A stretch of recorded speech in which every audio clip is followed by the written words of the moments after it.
বলো, কেন ডেকেছো? এই তুমি আমার কেবিনে আসতে অনুমতি নিয়ে আসলে না কেন? মজা করা বাদ দিয়ে বলো, কেন ডেকেছো? হাতে অনেক কাজ আছে। এই ফাইলটা একটু ঠিক করে দাও। আচ্ছা, তুমি কি এখনো ছোট? খালি মোবাইলে এত কার্টুন দেখো কেন? ফাইলটা তুমি করতে পারো। আগে তো ঠিক মতো কাজ করতে, এখন করো না কেন? আমার কাজ করতে ভালো লাগে না, শুধু কার্টুন দেখতে ভালো লাগে। আগে করেছি, তখন তো বিয়ে হয়নি, এখন বিয়ে হয়েছে, তাই আমার কাজ সব তুমি করবে। তাহলে অফিসে আসো কেন? বাসায় বসে বসে কার্টুন দেখতে পারো না? আমি বাসায় বসে কার্টুন দেখবো আর তুমি অফিসে বসে মেয়েদের সাথে আড্ডা দিবে, সেটা কি আমি জানি না? এসব তোমার ভুল ধারণা। আমি কখনো মেয়েদের সাথে আড্ডা দেই না। কাজ করে শেষ করতে পারি না, মেয়েদের সাথে আবার আড্ডা দিব? তোমাদের মতো ছেলেদের আমার ভালো করে চেনা আছে। এখন কথা না বলে আমার ফাইলটা ঠিক করে দাও। ঠিক আছে, দিচ্ছি।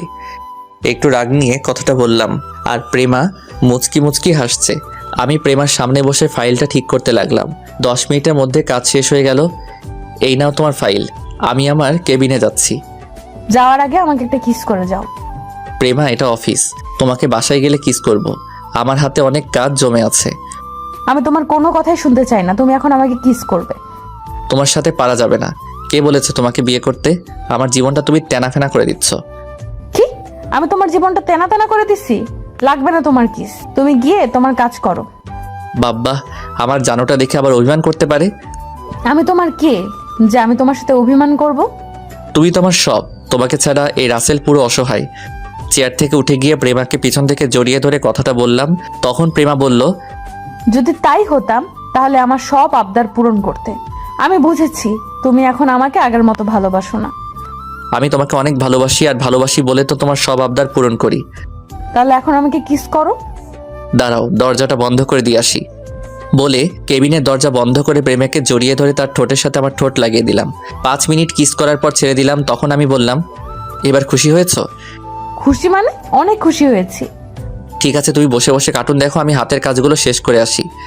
ঠিক আছে, যাও। আমি আর কোনো কথা না বলে নিজের কেবিনে চলে আসলাম।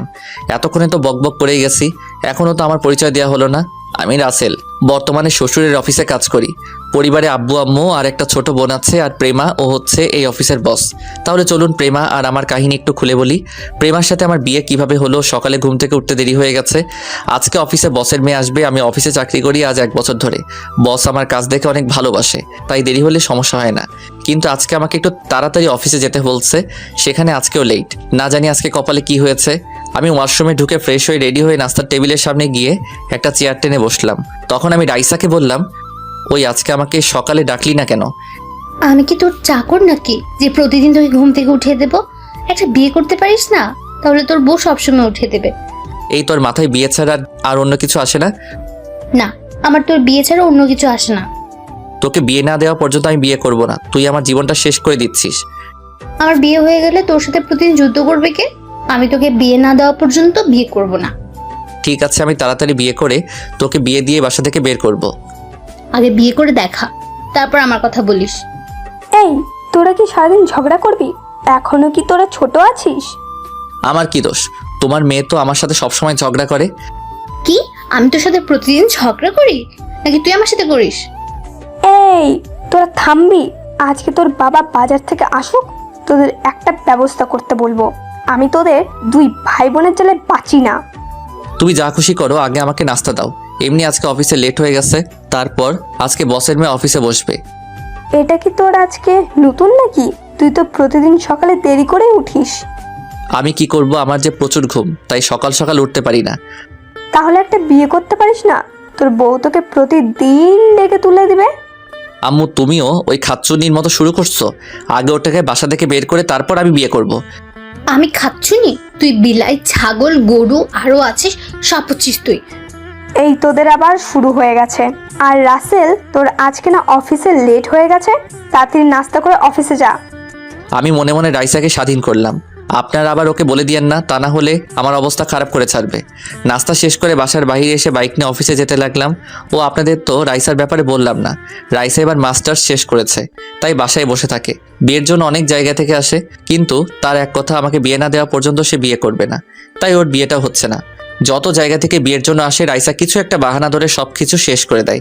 আপনাদের সাথে কথা বলতে বলতে অফিসে চলে আসলাম। গেট দিয়ে ঢুকে বাইকটা পার্কিং করে অফিসের ভিতরে চলে গেলাম। নিজের কেবিনে বসতে না বসতেই পিয়ন শালা এসে বলল, স্যার, ম্যাম আপনাকে ওনার কেবিনে দেখা করতে বলেছে। ঠিক আছে, তুমি যাও, আমি আসছি।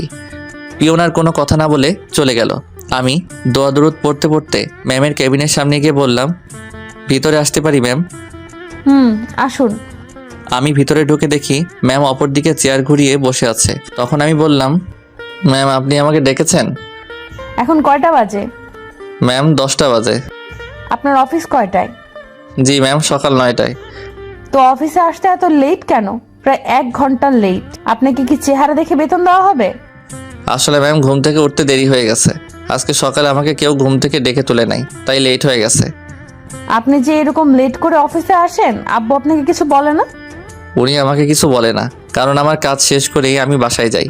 আর উনি আমার কাজ দেখে অনেক খুশি হয় এবং আমাকে অনেক ভালোবাসেন। তখন তো আব্বু অফিসে ছিল, তাই আপনাকে কিছু বলে নাই। এখন থেকে আমি অফিস দেখাশোনা করব। আজকের পর থেকে যদি কোনো দিন আপনার অফিসে আসতে লেট হয়, তাহলে আপনার বেতন থেকে টাকা কেটে নেওয়া হবে। ঠিক আছে ম্যাম, আজকের পর থেকে আর দেরি হবে না। আগামীকাল থেকে ঠিক টাইমে আসবো। ঠিক আছে, আপনি এখন আসতে পারেন। Okay ma'am. আমি আর কোনো কথা না বলে ম্যামের রুম থেকে বেরিয়ে আসলাম। আসার সময় ম্যামের 14 গোষ্ঠী উদ্ধার করলাম। আবার মনে মনে বললাম, ম্যাম তো ঠিকই বলেছে, এভাবে লেট করে অফিসে আসলে কোনো অফিসে আমাকে চাকরি দিবে না। না, কালকে থেকে ঠিক টাইমে আসতে হবে। আর কিছু না ভেবে নিজের কাজগুলো করতে লাগলাম। হঠাৎ রাফি আসলো আমার কেবিনে। রাফি হচ্ছে আমার কলেজ ফ্রেন্ড, দুজনে এই অফিসে চাকরি করি। তখন রাফি বলল, কিরে, ম্যামের কেবিনে এতক্ষণ কি করছিস? কি আর করবো, ম্যাম আমাকে কিছুক্ষণ হেদায়েত করলো। ঠিকই করেছে। তুই ঠিক টাইমে অফিসে আসিস না কেন? আগে তো ম্যামের আব্বু ছিল, এখন তার মেয়ে অফিস দেখাশোনা করবে। আগের মতো দেরি করে আসা যাবে না। ঠিক বলছিস। আচ্ছা, তুই কি ম্যামের চেহারা দেখেছিস? দেখছি। কেন বলতো, তুই দেখিসনি? তাহলে কি তোকে জিজ্ঞেস করতাম? শালি চেয়ার ঘুরিয়ে আমাকে বাসন দিছে। তুই জানিস, ম্যাম দেখতে অনেক সুন্দর। যদি ওর মতো মেয়ের সাথে প্রেম করতে পারতাম। তাহলে রিয়াকে গিয়ে বলবো, রাফি তোকে এখন আর ভালোবাসে না, এখন অফিসের ম্যামের দিকে নজর দিছে। না ভাই, তোর দোহাই লাগে, এমন কাজ ভুলেও করিস না। রিয়া আমাকে কাঁচা খেয়ে ফেলবে। আমি তোর সাথে মজা করছি। এখন কথা না বলে নিজের কাজ কর গিয়ে। রাফি আর কোনো কথা না বলে তার কেবিনে চলে গেল। আসলে রিয়া হচ্ছে রাফির গার্লফ্রেন্ডের নাম। রাফি আর রিয়া দুজন দুজনকে কলেজ লাইফ থেকে ভালোবাসে। রিয়া রাফিকে সবসময় চোখে চোখে রাখে, তাই রাফি রিয়ার কথা শুনে ভয় পায়। কলেজ লাইফে আমিও অনেক মেয়ের প্রপোজ পেয়েছি, কিন্তু মনের মতো কাউকে পাইনি, তাই কোনো মেয়ের সাথে আজ পর্যন্ত প্রেম করি নাই। কিন্তু কলেজের একটা মেয়ে আমাকে অনেকবার প্রপোজ করছে, কিন্তু আমি রাজি হইনি, কারণ মেয়েটা ছিল বড়লোক বাবার মেয়ে। তার নাম ছিল প্রেমা। তখন আমার বাবা একটা অফিসে চাকরি করত। তার বাবা আমার সাথে কখনো রাজি হবে না বিয়ে দিতে, তাই সবসময় তাকে এড়িয়ে চলছি। তো যাই হোক, আপনাদের সাথে কথা বলতে বলতে দুপুরে লাঞ্চ টাইমেই হয়ে গেছে। আমি হাতের কাজ রেখে রাফিকে নিয়ে ক্যান্টিনে চলে গেলাম। দুজনে খাবার খেয়ে কেবিনে চলে আসলাম। তখন পিয়ন আমার কেবিনে আসলো। স্যার, ম্যাম আপনার ওনার কেবিনে যেতে বলেছে। কেন যেতে বলছে আপনি কি জানেন? না স্যার, শুধু বলেছে আপনাকে গিয়ে বলতে। ঠিক আছে, আপনি যান। পিয়ন আমার কেবিন থেকে বেরিয়ে গেল। আমি বসা থেকে উঠে ম্যামের কেবিনের সামনে গিয়ে বললাম, ম্যাম ভিতরে আসতে পারি? আসুন। আমি ভিতরে ঢুকে দেখি ম্যাম আবার চেয়ার ঘুরিয়ে বসে আছে। তখন আমি বললাম, ম্যাম আমাকে আপনি ডেকেছেন? ঠিক আছে। আপনি দুপুরে লাঞ্চ করেছেন? জি ম্যাম। খাবার খেয়ে নিজের কেবিনে বসতে বসতেই পিয়ন এসে বলল, আপনি আমাকে ডেকেছেন? ও ঠিক আছে, আপনি এখন আসতে পারেন। এটা বলার জন্যই ডেকে পাঠিয়েছিলাম। ও আচ্ছা, তাহলে আমি আসি। হুম। আমি আর কোনো কথা না বলে ম্যামের কেবিন থেকে বেরিয়ে নিজের কেবিনে চলে আসলাম। শালি আমাকে কথা বলার জন্য ডেকে পাঠিয়েছে, আমার খাবারগুলো হজম হতে দিল না। আচ্ছা, আমি একটা জিনিস ভেবে পাচ্ছি না, ম্যাম আমাকে ওনার চেহারা দেখায় না কেন? ম্যাম কি লজ্জা পায়? না না, আমি কি ভাবছি, রাফি তো বলল ম্যামের চেহারা দেখছে, তাহলে আমাকে দেখাচ্ছে না কেন? দূর, না দেখালে নাই, আমি আমার কাজ করতে থাকি। কিন্তু ম্যামের গলার কণ্ঠ আমার কেমন জানি চেনা চেনা লাগছে। আর কিছু ভাবতে পারছি না, নিজের কাজে মন দেই। তারপর নিজের কাজে মন দিলাম। বিকেলে অফিস ছুটি হওয়ার পর বাহিরে চলে আসলাম। রাফিকে বিদায় দিয়ে বাইক নিয়ে সোজা বাসায় যেতে লাগলাম। হঠাৎ রাস্তায় এক বন্ধুর সাথে দেখা হয়। তার সাথে কিছুক্ষণ কথা বলে বাসায় চলে আসি। কলিং বেল চাপ দেওয়ার পর রাইসা এসে দরজা খুলে দিল। কিরে, তোর অফিস থেকে আসতে তো দেরি হলো কেন? আর বলিস না, আসার সময় রাস্তার পাশে দেখি হালিম বিক্রি করে। দেখে লোভ সামলাতে পারলাম না, তাই বসে 2 বাটি খেয়ে আসলাম। তুই একা একা খেলি, আমার জন্য আনলি না? আমাকে পাগলা কুকুরে কামড় দিচ্ছে, তোর জন্য হালিম আনতে যাব? তুই আম্মুর কাছে প্রতিদিন আমাকে বকা শোনাস। আরে এটা শয়তানি করে, কি বুঝিস না? আমি চলে গেলে তোর সাথে কেউ দুষ্টুমি করবে না।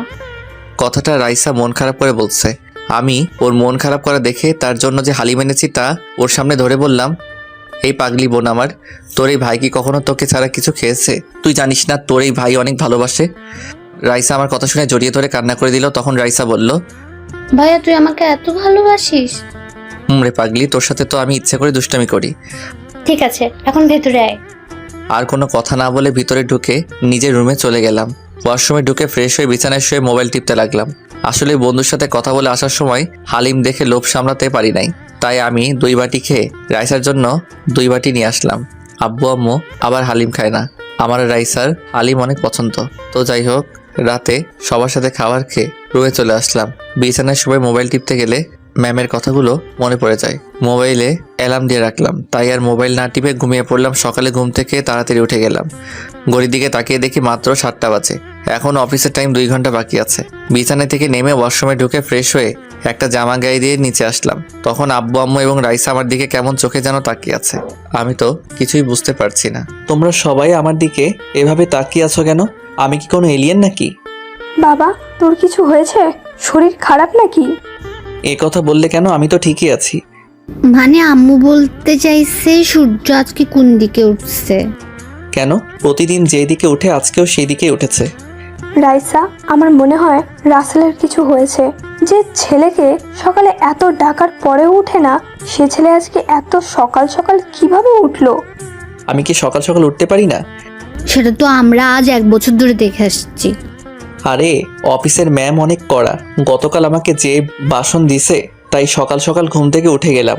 ম্যামের আব্বু হলে কোনো সমস্যা ছিল না, কিন্তু বসের মেয়ের অনেক রাগ। এবার ঠিক হয়েছে, এখন থেকে দেরি করে অফিসে গেলে তোর ম্যামের ঝাড়ি খেতে হবে। ঠিকই বলছিস। আম্মু নাস্তা কি হয়েছে? এখনো হয়নি, তোরা বসে গল্প কর, আধা ঘন্টার মধ্যে হয়ে যাবে। ঠিক আছে বলে আমি সোফায় গিয়ে বসলাম। তখন রাইসা আমার পাশে বসে বলল, ভাইয়া তোর ম্যাম দেখতে কেমন রে? আমি এখনো ম্যামের চেহারা দেখি নাই। যে সময় আমাকে কেবিনে ডাকবে তখন ম্যাম চেয়ার ঘুরিয়ে আমার সাথে কথা বলে। এভাবে কথা বলে কেন? বাকিদের সাথে কি এভাবে কথা বলে? না, শুধু আমার সাথে এভাবে কথা বলে।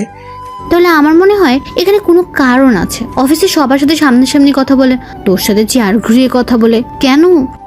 সেটা আমি বলতে পারবো না, দেখি সামনে কি হয়। মাত্র তো প্রথম দিন এমন করছে, কোনো একদিন তো অবশ্যই দেখতে পাবো। তারপর আমি আর রাইসা আরও কিছুক্ষণ কথা বললাম। কিছুক্ষণ পর আম্মু টেবিলে নাস্তা নিয়ে আসলো। সবার সাথে নাস্তা করে রুমে এসে রেডি হয়ে বাসা থেকে বেরিয়ে বাইক নিয়ে অফিসে চলে আসলাম। বাইক পার্কিং করে অফিসের ভিতরে ঢুকে নিজের কেবিনে চলে আসলাম। আজকে 20 মিনিট আগে অফিসে চলে আসলাম। আমি বসে বসে মোবাইল টিপতে লাগলাম। অফিসের সবাই আস্তে আস্তে আসা শুরু করলো। কিছুক্ষণ পর রাফি অফিসের ভিতরে ঢুকে আমাকে দেখে কেবিনে আসলো। তখন রাফি বলল, কিরে, তুই কি রাসেল নাকি অন্য কেউ? আমি রাসেল না, রাসেলের ফটোকপি। আমার তো মনে হয় আজ 1 বছর পর তুই অফিসে আগে এসেছিস। কি করব বলো, শালার ঘুমের কারণে ঠিক টাইমে আসতে পারি না। ঠিক আছে, চল দুজনে কফি খেয়ে আসি, কফি খেয়ে এসে কাজ করব। ঠিক আছে চলো।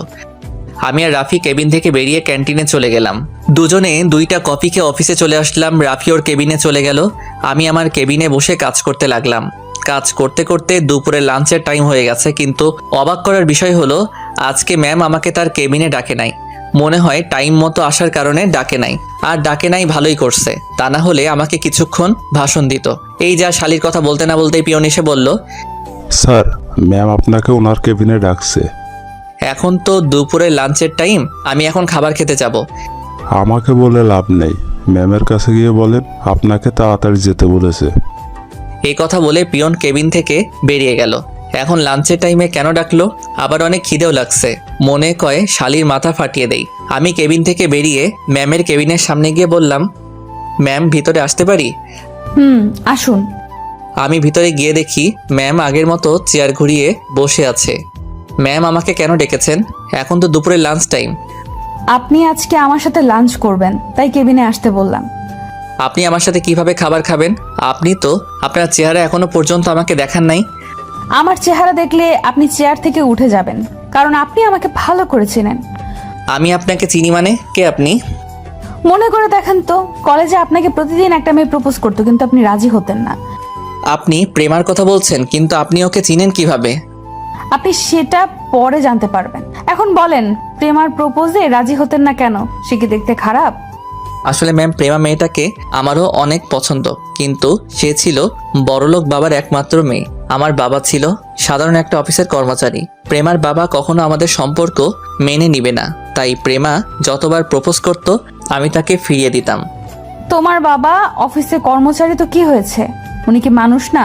টাকা পয়সা দিয়ে কখনো ভালোবাসা হয় না, দুজনের দুই মনের মিল থাকলে ভালোবাসা হয়। সেটা ঠিক আছে, কিন্তু প্রেমার বাবা কখনো মানবে না। সত্যি করে বলুন তো, আপনি কি এখনো প্রেমাকে ভালোবাসেন? যদি সে আপনার কাছে ফিরে আসে তখন তাকে আপন করে নেবেন? সে যদি আপনাকে বিয়ে করতে চায়, আপনি তাকে বিয়ে করবেন?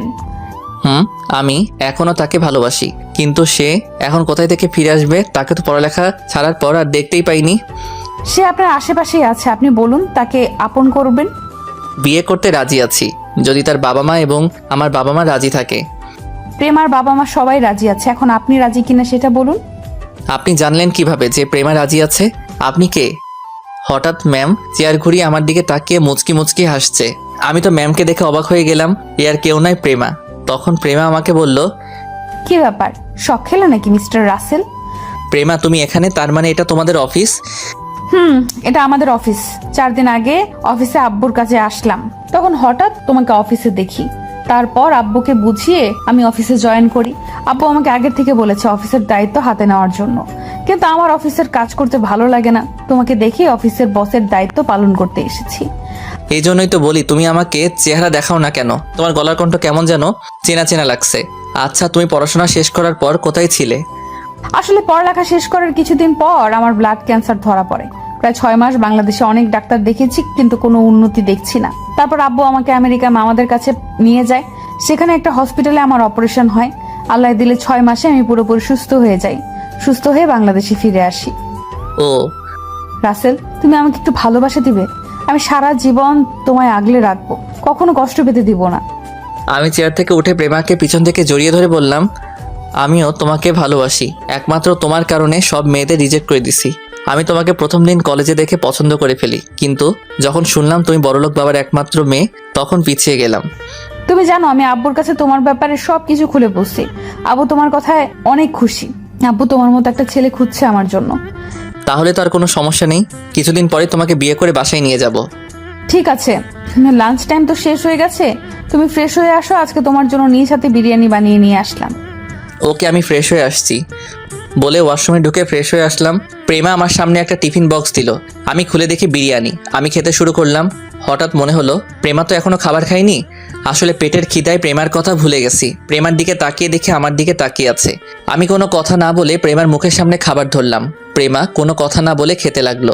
ও তার মানে আমার হাতে খাওয়ার জন্য এতক্ষণ মহারানী বসেছিল। প্রেমাকে আমি খাইয়ে দিতে লাগলাম। প্রেমা আমার দিকে তাকিয়ে আছে। এভাবে আমার দিকে তাকিয়ে আছো কেন? তুমি কি আমার সেই রাসেল যাকে 1000বার প্রপোজ করার পরেও রাজি হলো না? তুমি সবকিছু শুনে তারপরেও কথাটা কিভাবে বলছো? এইভাবে সারা জীবন আমাকে খাইয়ে দিবে তো? তোমার কি হাত নেই? আমি তোমাকে খাইয়ে দিতে যাব কেন? তোমার আর খাইয়ে দিতে হবে না, আমি আর খাবো না। ও মা, মহারানী দেখি আবার রাগ করতে জানে। তুমি চাইলে আমি সবসময় তোমাকে খাইয়ে দিব। এই না হলে আমার জামাই। হয়েছে হয়েছে, এখন তাড়াতাড়ি খাও, হাতের কিছু কাজ বাকি আছে।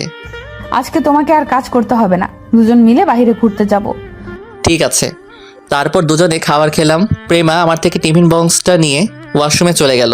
কিছুক্ষণ পর বেরিয়ে আসলো, হাতে করে 1 গ্লাস পানি নিয়ে আসলো। আমার হাতটা ধুয়ে দিল। তারপর প্রেমার ওড়না দিয়ে মুখ মুছে দিল। তারপর কিছুক্ষণ রেস্ট নিয়ে প্রেমা আর আমি অফিস থেকে বেরিয়ে বাইক নিয়ে ঘুরতে গেলাম। প্রেমা আমাকে পিছন থেকে জড়িয়ে ধরে আছে। রাত 9টার সময় বাসায় ফিরে আসলাম। প্রেমাকে তাদের বাসার সামনে নামিয়ে দিয়ে আমার বাসায় চলে আসলাম। দেখতে দেখতে আমাদের বিয়েটা হয়ে গেল। 2 ফ্যামিলি মিলে আমাদের বিয়ের দিন তারিখ ঠিক করলো। তারপর বিয়েটা হয়ে গেল। বিয়ের 1 মাস পর থেকে প্রেমা অফিসে বসে, এতে আব্বু আম্মু কিছু বলে না। তারা চায় আমি আর প্রেমা মিলে অফিসটা চালাই। এরপর থেকে প্রেমা অফিসে বসের দায়িত্ব পালন করে, কিন্তু তার সব কাজ আমার হাতে করাই। প্রেমা সারাদিন অফিসে বসে ছোট বাচ্চাদের মতো কার্টুন দেখে। এই ছিল অতীতের কাহিনী। এবার বর্তমানে আসা যাক। প্রেমার কেবিন থেকে বেরিয়ে আসতেই কারোর সাথে ধাক্কা খেলাম, কিন্তু আমি পড়ি নাই। যে আমার সাথে ধাক্কা খেয়েছে সে পড়ে গেছে। নিচের দিকে তাকিয়ে দেখি একটা মেয়ে, কিন্তু তাকে কখনো এই অফিসে দেখি নাই। তখন মেয়েটি উঠে এসে আমাকে একটা থাপ্পড় মেরে দিল। তারপর বলতে লাগলো, কুত্তার বাচ্চা, দেখে চলতে পারিস না? দেখে তো মনে হচ্ছে এই অফিসে কাজ করিস। আমি ইচ্ছে করে আপনাকে ধাক্কা দেই নাই। আর একটা কথা, আমার মা বাবাকে গালি দিয়ে কথা বলবেন না। যদি গালি দেয় তাহলে তুই কি করবি? তুই জানিস আমি চাইলে প্রেমাকে বলে তোকে এই অফিস থেকে বের করে দিতে পারি। আপনি বলে দেখতে পারেন, কোনো লাভ হবে না। আর একটা কথা, আপনি শুধু মেয়ে মানুষ দেখে আজকে বেঁচে গেছেন, তা না হলে আমার থাপ্পড়ের প্রতিশোধ আমি নিয়ে ছাড়তাম। তুই বেশি বেড়ে গেছিস, দাঁড়া তোর চাকরি এক্ষুনি আমি খেয়ে দিচ্ছি। বলে মেয়েটার প্রেমার কেবিনে চলে গেল। আমি দাঁড়িয়ে না থেকে নিজের কেবিনে চলে আসলাম। একটা ফাইলের কাজ করতে আসছি, হঠাৎ প্রেমা ফোন দিয়ে বলল তার কেবিনে একটু যেতে। আমি কেবিন থেকে বেরিয়ে সোজা প্রেমার কেবিনে ঢুকে গেলাম। ওই মেয়েটা আমাকে দেখে বলল, দেখছিস প্রেমা কি অসভ্য ছেলে, তোর কেবিনে ঢুকতে অনুমতি নিয়ে আসলো না। আমি তোর কেবিনে আসার সময় এই ছেলেটা আমাকে ধাক্কা দিয়ে ফেলে দিচ্ছে। প্রেমা, আমি ইচ্ছে করে ওকে ধাক্কা দিয়ে ফেলে দেই নাই। তোমার কেবিন থেকে বেরিয়ে যেতেই ওনার সাথে ধাক্কা লাগে, তারপর উনি পড়ে যায়। তারপর আমার মা বাবাকে গালি দিছে এবং আমার গালে একটা থাপ্পড় মারছে। প্রেমা চেয়ার থেকে উঠে ওই মেয়েটা দুই গালে দুইটা থাপ্পড় মেরে দিল। ওই মেয়েটা গালে হাত দিয়ে বলল, প্রেমা, তুই আমার বান্ধবী হয়ে ওই ছেলের কথায় আমার গায়ে হাত তুললি? তো সাহস কি করে হলো ওর গায়ে হাত তোলার, আবার ওর আব্বু আমাকে গালি দেওয়ার? তুই জানিস ও কে? কেউ যার জন্য আমার গায়ে হাত তুললি? ও আমার স্বামী, আর তুই ওর গায়ে হাত তুলছিস? আমার শ্বশুর শাশুড়িকে গালি দিছস? আমি রাসেলের সম্বন্ধে ভালো করে জানি, ও কোনো মেয়েকে ধাক্কা তো দূরের কথা, কোনো মেয়ের হাতও তুলবে না। তুই শুধু আমার বান্ধবী দেখে আর কিছু করলাম না, তা না হলে উচিত শিক্ষা দিয়ে ছাড়তাম। সরি প্রেমা, আমি বুঝতে পারি নাই ও যে তোর স্বামী। আমি যদি তোর স্বামীকে আগেই দেখতাম তাহলে এমনটা হতো না। তুই আমাকে মাফ করে দে। আমার কাছে মাফ না চেয়ে রাসেলের কাছে ক্ষমা চা। ও যদি তোকে ক্ষমা করে তাহলে আমিও তোকে মাফ করে দিব।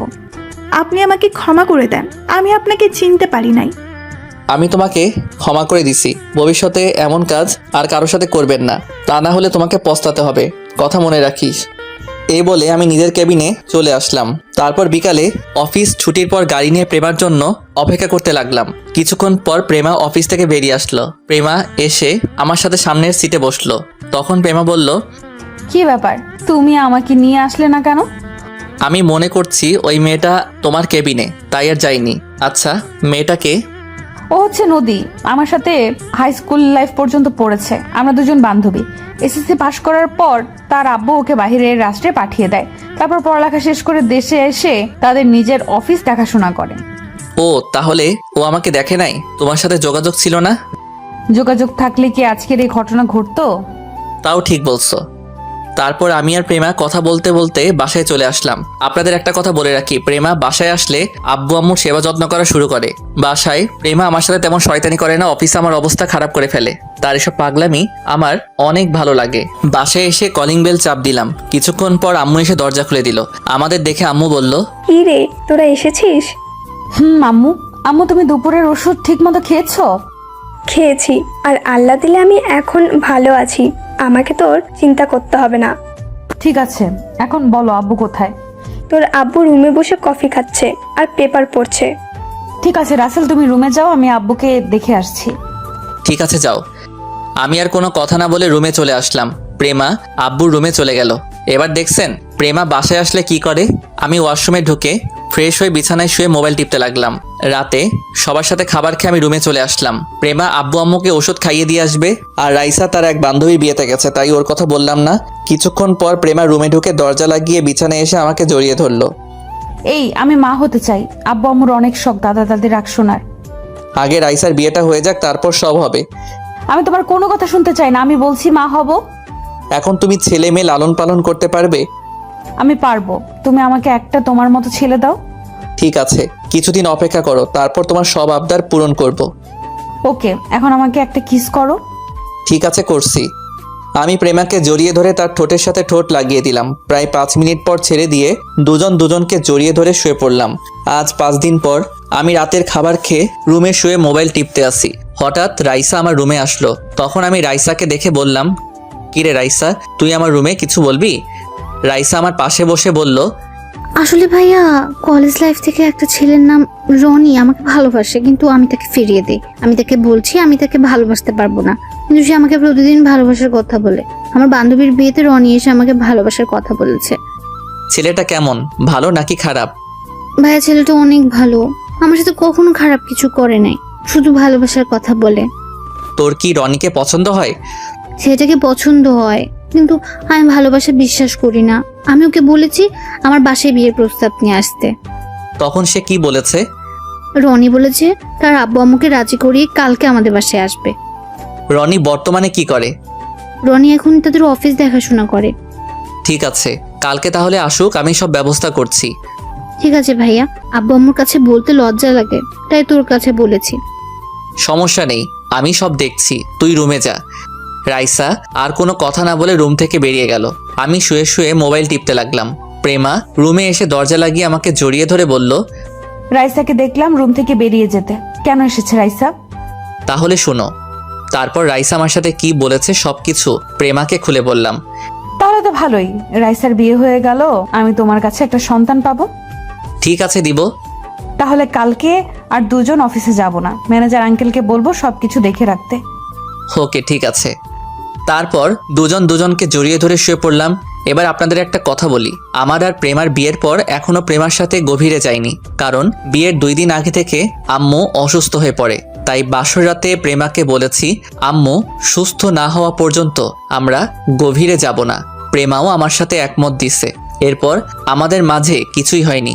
সব মেয়েরা চায় স্বামীর ভালোবাসা নিয়ে বেঁচে থাকতে, স্বামীর আদর পেতে, মা হওয়ার স্বপ্ন থাকে, কিন্তু প্রেমা আমার কথার বাহিরে একটা কথাও বলে না। সে বলছে আমি যেটা বলবো সে তাই করবে। প্রেমার মতো মেয়ে বউ হিসেবে পাওয়া অনেক ভাগ্যের ব্যাপার।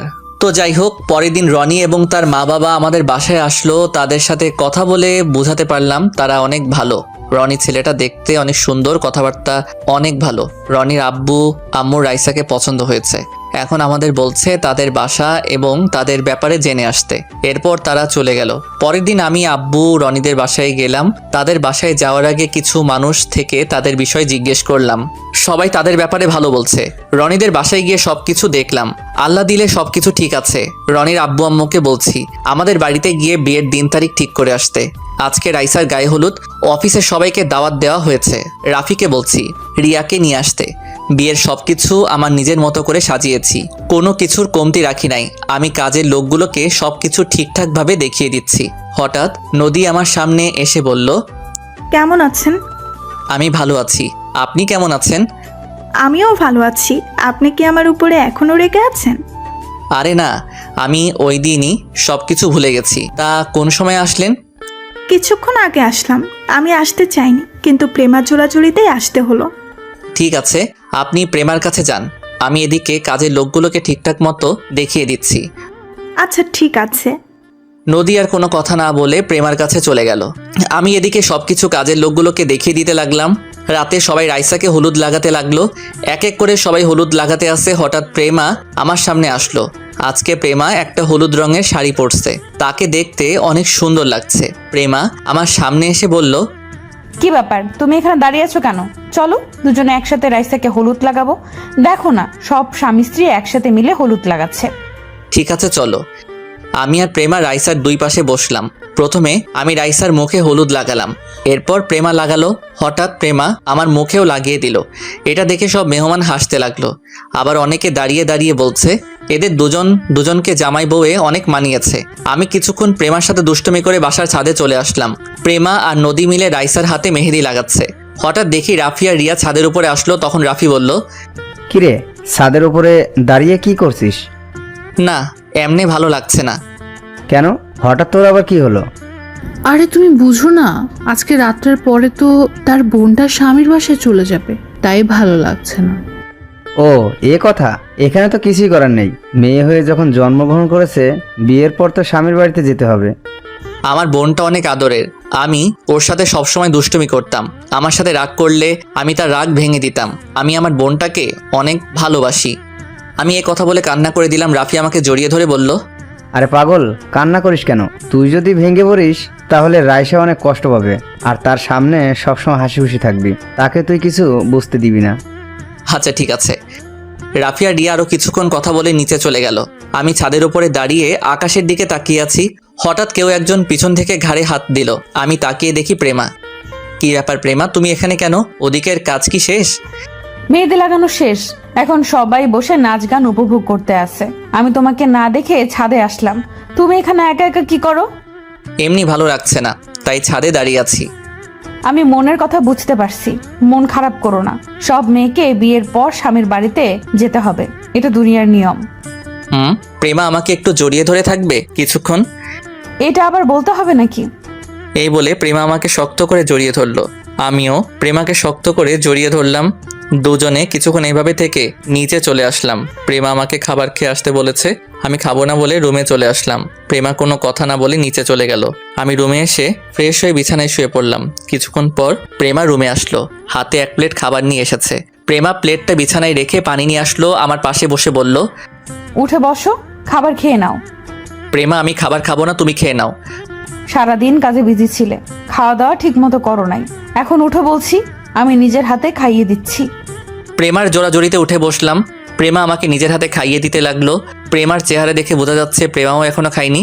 আমি পানি দিয়ে হাতটা ধুয়ে প্রেমার হাত থেকে প্লেটটা নিয়ে প্রেমার মুখের সামনে খাবার ধরলাম। প্রেমা সাথে সাথে কান্না করে দিল। রাসেল, আমার জীবনে এত ভালোবাসা সারা জীবন থাকবে? থাকবে, আমি তোমাকে ছেড়ে কখনো যাব না, মরার আগ পর্যন্ত তোমার পাশে থাকবো। আমার কেমন জানি ভয় লাগছে, আমি না তোমাকে হারিয়ে ফেলি। আরে পাগলি, এটা তোমার মনের ভুল। আমি তোমাকে সারা জীবন আমার এই বুকে আগলে রাখবো। এই বলে প্রেমার চোখের পানি মুছে দিয়ে খাবার খাইয়ে দিতে লাগলাম। প্রেমা ছোট বাচ্চাদের মতো খাবার খাচ্ছে। খাবার খাওয়া শেষ হলে প্রেমা প্লেট নিয়ে ওয়াশরুম থেকে পানি নিয়ে এসে আমার হাত ধুয়ে দিল। তারপর শাড়ির আঁচল দিয়ে মুখ মুছে দিল। প্রেমা প্লেটটা নিয়ে রুম থেকে বেরিয়ে গেল। কিছুক্ষণ পর রুমে চলে আসলো, বিছানায় শুয়ে আমাকে জড়িয়ে ধরলো। সবার কি খাওয়া দাওয়া হয়ে গেছে? আমি রাইসাকে তার রুমে দিয়ে আসলাম, আর বাকি কিছু মানুষ বাসায় চলে গেছে, আবার কিছু মানুষ আছে। আব্বু আম্মু আমার কথা কিছু জিজ্ঞেস করে নাই? করেছে, আমি বলেছি সারাদিন কাজ করতে করতে ক্লান্ত হয়ে গেছে, তাই রুমে শুয়ে আছে। ঠিক আছে, এখন আমাকে জড়িয়ে ধরে শুয়ে পড়ো, কালকে সকাল সকাল উঠে কাজ শুরু করে দিতে হবে। ওকে, আসো। তারপর দুজন দুজনকে জড়িয়ে ধরে শুয়ে পড়লাম। পরের দিন সকাল ভোরে ঘুম থেকে উঠে গেলাম। প্রেমা এখনো ঘুমিয়ে আছে। আমি প্রেমার কপালে একটা চুমু দিয়ে বিছানা থেকে নেমে ওয়াশরুমে চলে গেলাম। ওয়াশরুমে ঢুকে উঁচু করে একটা পাঞ্জাবি গায়ে দিয়ে বাসা থেকে বেরিয়ে মসজিদে চলে গেলাম। নামাজ পড়ে বাহিরে এসে 20 মিনিটের মতো ঘোরাঘুরি করে বাসায় চলে আসলাম। তারপর কাজের লোকগুলোকে সবকিছু দেখিয়ে দিতে লাগলাম। দেখতে দেখতে বর আসার সময় হয়ে গেছে। আমি রুমে এসে ওয়াশরুমে ঢুকে গোসল করে বাহিরে এসে দেখি প্রেমা দাঁড়িয়ে আছে একটা শাড়ি হাতে নিয়ে। তুমি এভাবে শাড়ি হাতে নিয়ে দাঁড়িয়ে আছো কেন? আজকে তুমি আমাকে শাড়িটা পরিয়ে দিবে। তুমি তো শাড়ি পরতে পারো, আমাকে বলছো কেন? আমার হাতে কাজ আছে। কাজ পরে করতে পারবে, আগে আমাকে শাড়িটা পরিয়ে দাও, দুজনে একসাথে রুম থেকে বেরিয়ে নিচে যাব। কি আর করার, বউয়ের কথা না রেখে পারি। আমি প্রেমার হাত থেকে শাড়িটা নিয়ে তাকে পরিয়ে দিতে লাগলাম। সমস্যা হয়েছে কুচি লাগিয়ে দিতে। আমি কুচিটা প্রেমার হাতে দিয়ে বললাম লাগিয়ে নিতে, কিন্তু খাচ্ছুনি বলে আমাকে লাগিয়ে দিতে। আমি প্রেমার নাভির উপর দিয়ে কুচিটা পরিয়ে দিলাম। প্রেমা আমার মাথা শক্ত করে ধরলো। আমি প্রেমার পেটে একটা কিস করলাম। প্রেমার সাথে সাথে কেঁপে উঠলো। আমি দাঁড়িয়ে প্রেমার ঠোঁটের সাথে ঠোঁট লাগিয়ে দিলাম। দুজনে দুজনকে জড়িয়ে ধরে কিস করতে লাগলাম।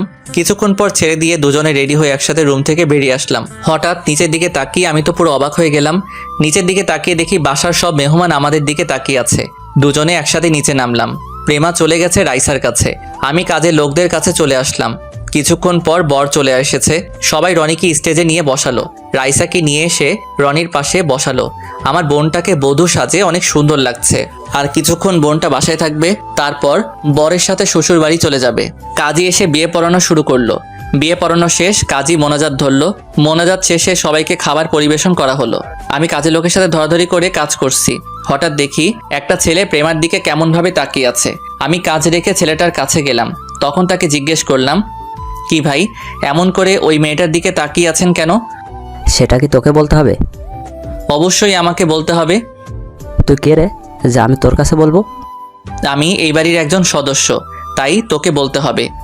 ও তাই নাকি? তাহলে শোন, ওই মেয়েটাকে দেখছিস? তাকে আমার পছন্দ হয়েছে, তাকে আমি বিয়ে করতে চাই। ওকে দেখে তো মনে হচ্ছে তার বিয়ে হয়ে গেছে। বিয়ে হয়েছে তো কি হয়েছে, আমি ওকে জোর করে বিয়ে করব।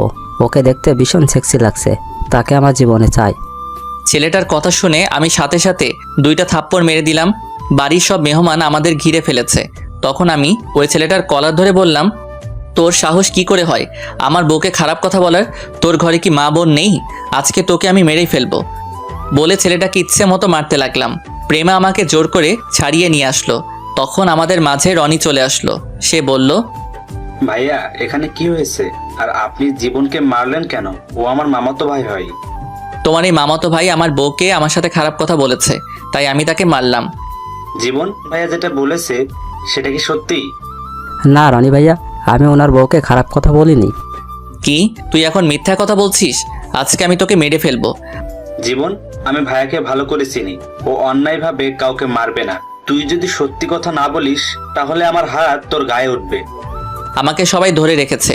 এবার জীবন মাথা নিচু করে বলল, ভাইয়া আমার ভুল হয়ে গেছে, আমি ওনাকে চিনতে পারি নাই, আমাকে তুমি মাফ করে দাও।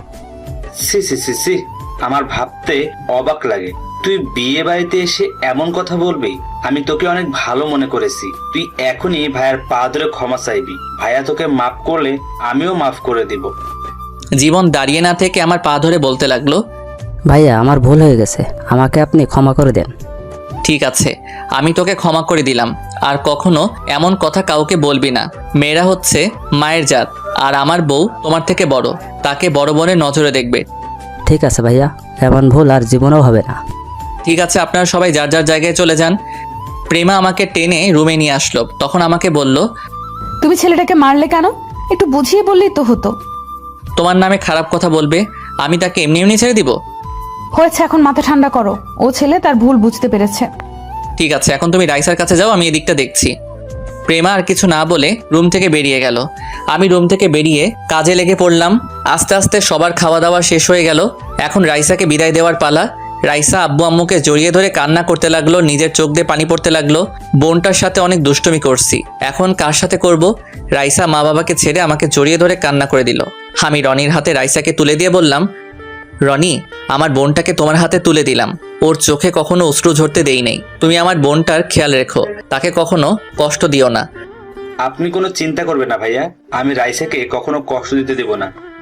আরও কিছু কথা বলে রাইসাকে গাড়িতে উঠিয়ে দিলাম। বোনটাকে তুলে দিতে অনেক কষ্ট হচ্ছে।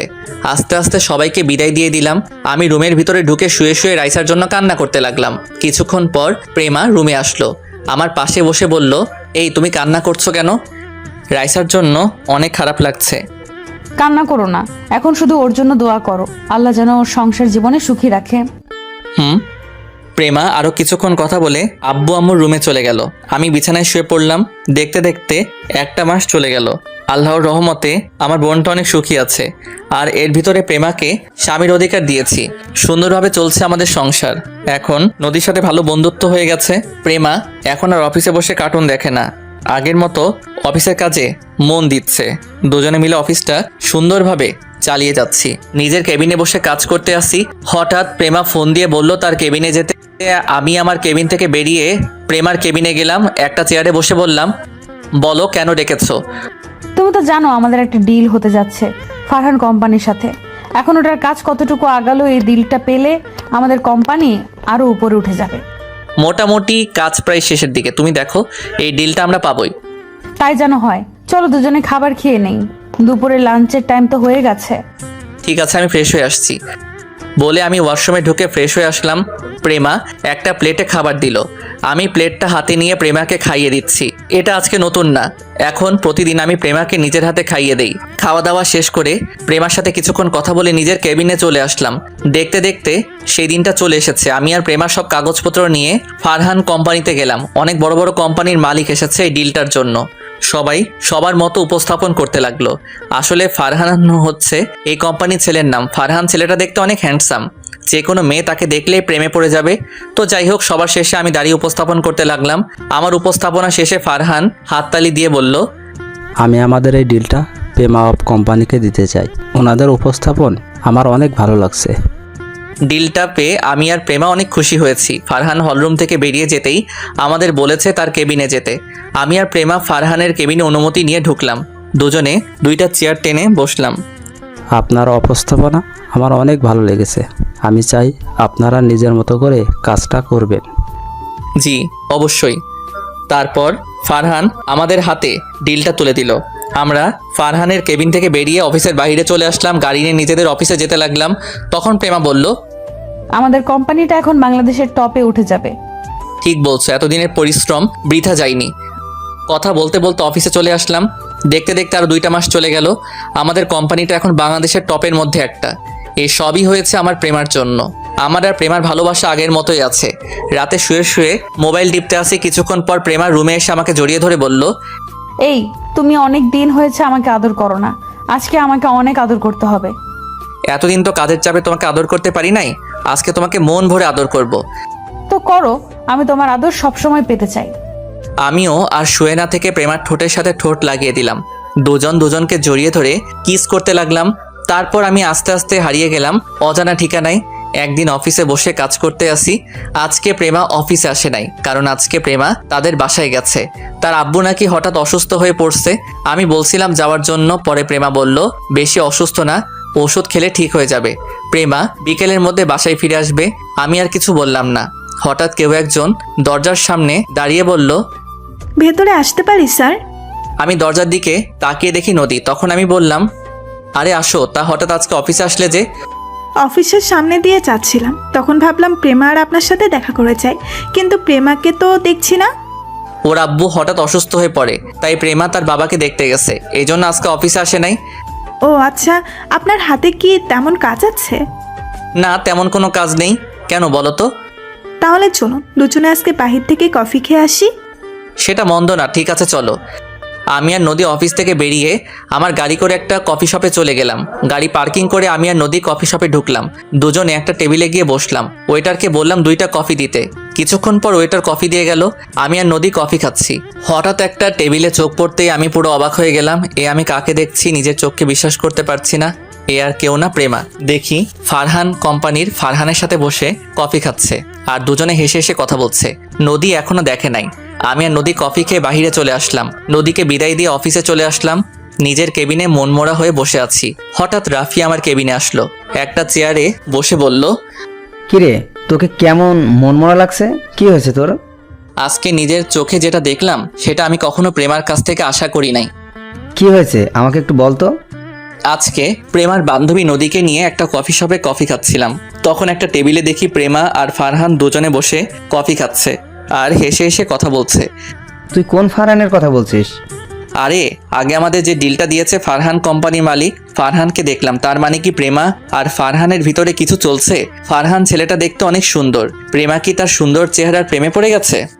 আমার মনে হয় তোর কোথাও ভুল হচ্ছে। আর প্রেমাকে দেখে মনে হয় না অন্য ছেলের সাথে প্রেম করবে। তুই একটাবার প্রেমার সাথে কথা বলে দেখ। তুই ঠিকই বলছিস, আমি ওর সাথে এই ব্যাপারে কথা বলবো।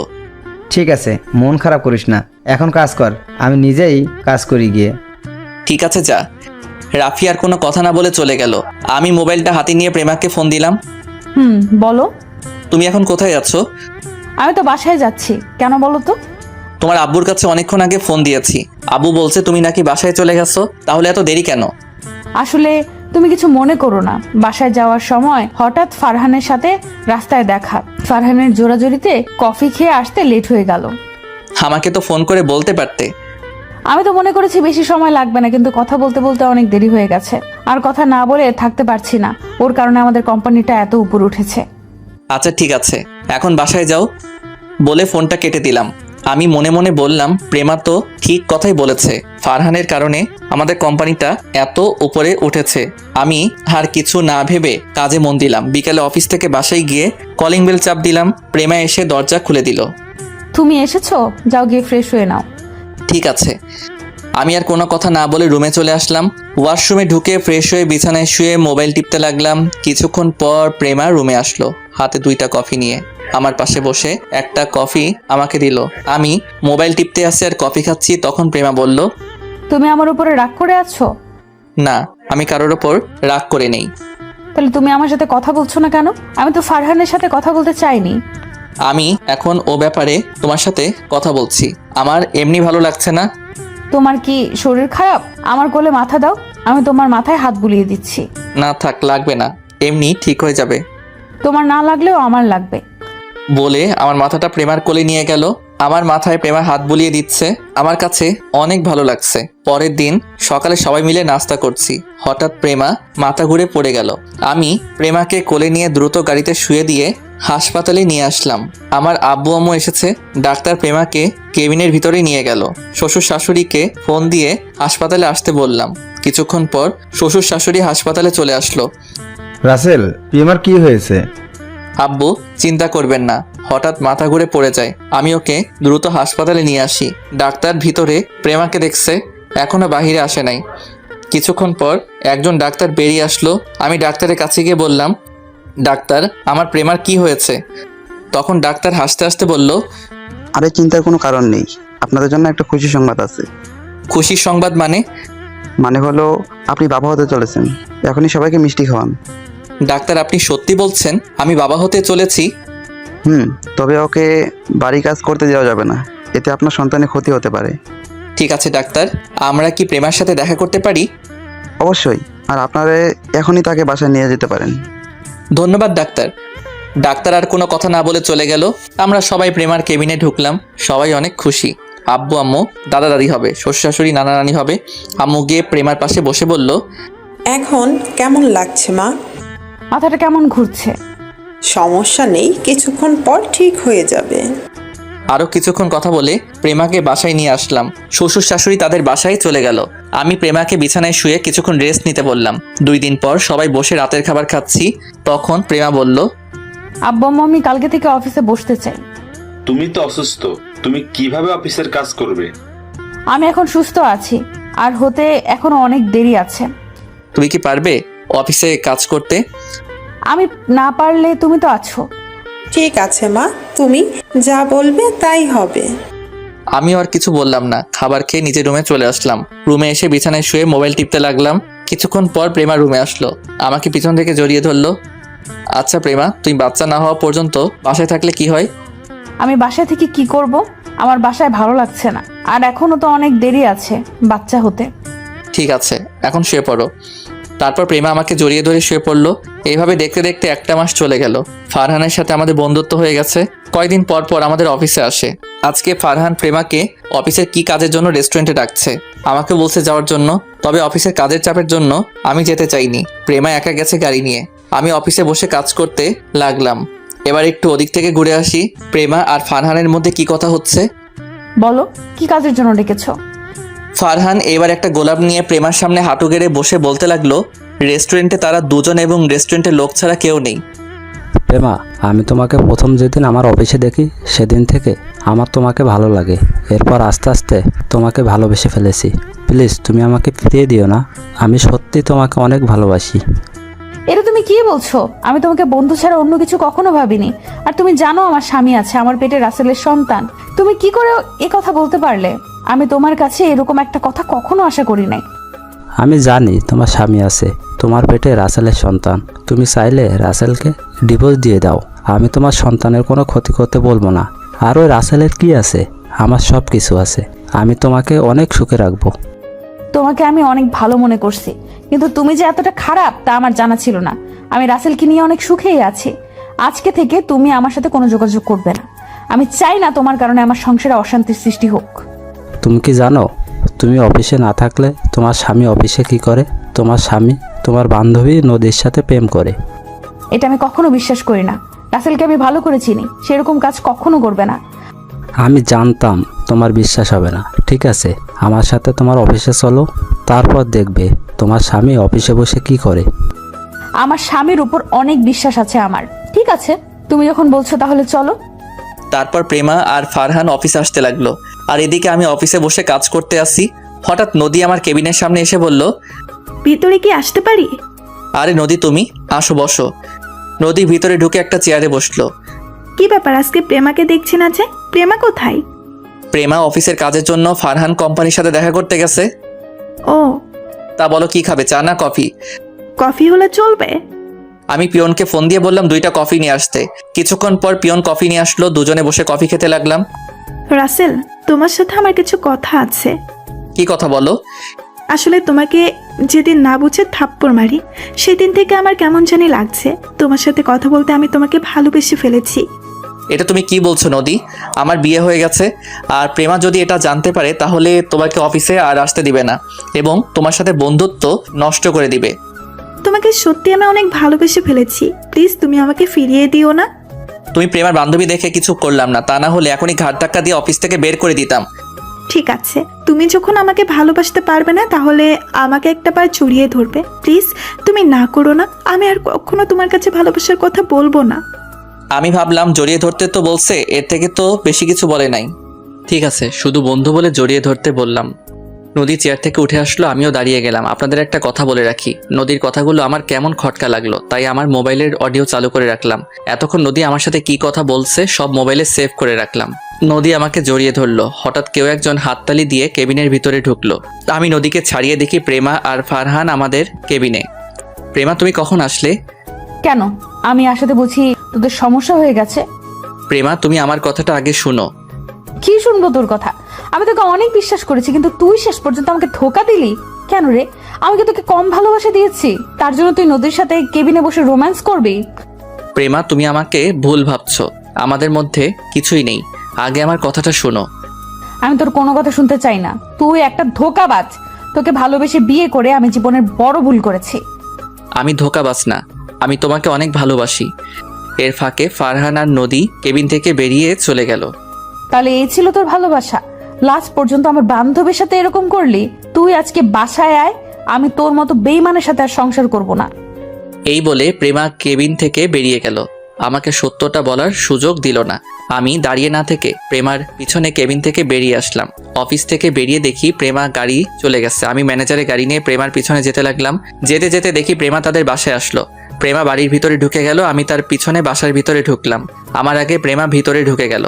আমি গাড়ি পার্কিং করে দরজার সামনে দাঁড়িয়ে কলিং বেল চাপ দিলাম। কিছুক্ষণ পর শ্বশুরবাড়ির কাজের লোক দরজা খুলে দিল। আমি ভিতরে ঢুকে দেখি শ্বশুর শাশুড়ি সোফায় বসে কফি খাচ্ছে আর গল্প করছে। আমাকে দেখে শ্বশুর বলল, আরে রাসেল, প্রেমার কি হয়েছে? দেখলাম কান্না করতে করতে রুমে চলে গেল। তোমার সাথে কিছু হয়েছে? আসলে আব্বু, আমাদের মাঝে একটু ভুল বোঝাবুঝি হয়েছে। প্রেমা সত্যটা না জেনে আমাকে ভুল বুঝছে। কি এমন হয়েছে তোমাদের মধ্যে যে প্রেমা তোমাকে ভুল বুঝলো? আমি শ্বশুর শাশুড়িকে অডিওটা শোনালাম। তখন শ্বশুর বলল, আমার মনে হয় নদী তোমাদের সংসার ভাঙতে চেয়েছে। নদী আমাদের সংসার কেন ভাঙবে? আচ্ছা, নদীর সাথে তোমাদের কিছু হয়েছে? একদিন নদীর সাথে আমি অফিসে ধাক্কা খাই। সেদিন নদী আমাকে না চিনে গায়ে হাত তোলে। তখন প্রেমা এটা শুনে নদীকে 2টা থাপ্পড় মারে। তাহলে এটা নদীর সাজানো নাটক, তার থাপ্পড়ের প্রতিশোধ নিতে এমনটা করেছে। আমার মনে হয় তাই হবে। আগে প্রেমার ভুলটা ভেঙে দেই, তা না হলে অন্য কিছু করে বসবে। ঠিক আছে, যাও। আমি আর কোনো কথা না বলে উপরে প্রেমার রুমের সামনে এসে বললাম, প্রেমা দরজা খুলো, তুমি একটাবার আমার কথাগুলো শোনো। প্রেমা রুমের ভিতর থেকে বলল, তুই এখানে কেন এসেছিস? তুই আমাদের বাসা থেকে বেরিয়ে যা, আমি তোর সাথে কথা বলতে চাই না। আমি তোমার সাথে 2টা মিনিট কথা বলবো, তারপর তুমি আমাকে যেটা খুশি করো। আমি তোমাকে বাধা দিব না, একটাবার তুমি দরজাটা খোলো। প্রেমা কি বুঝে দরজা খুলে দিল। আমি ভিতরে ঢুকে দেখি প্রেমা বিছানায় বসে কান্না করছে।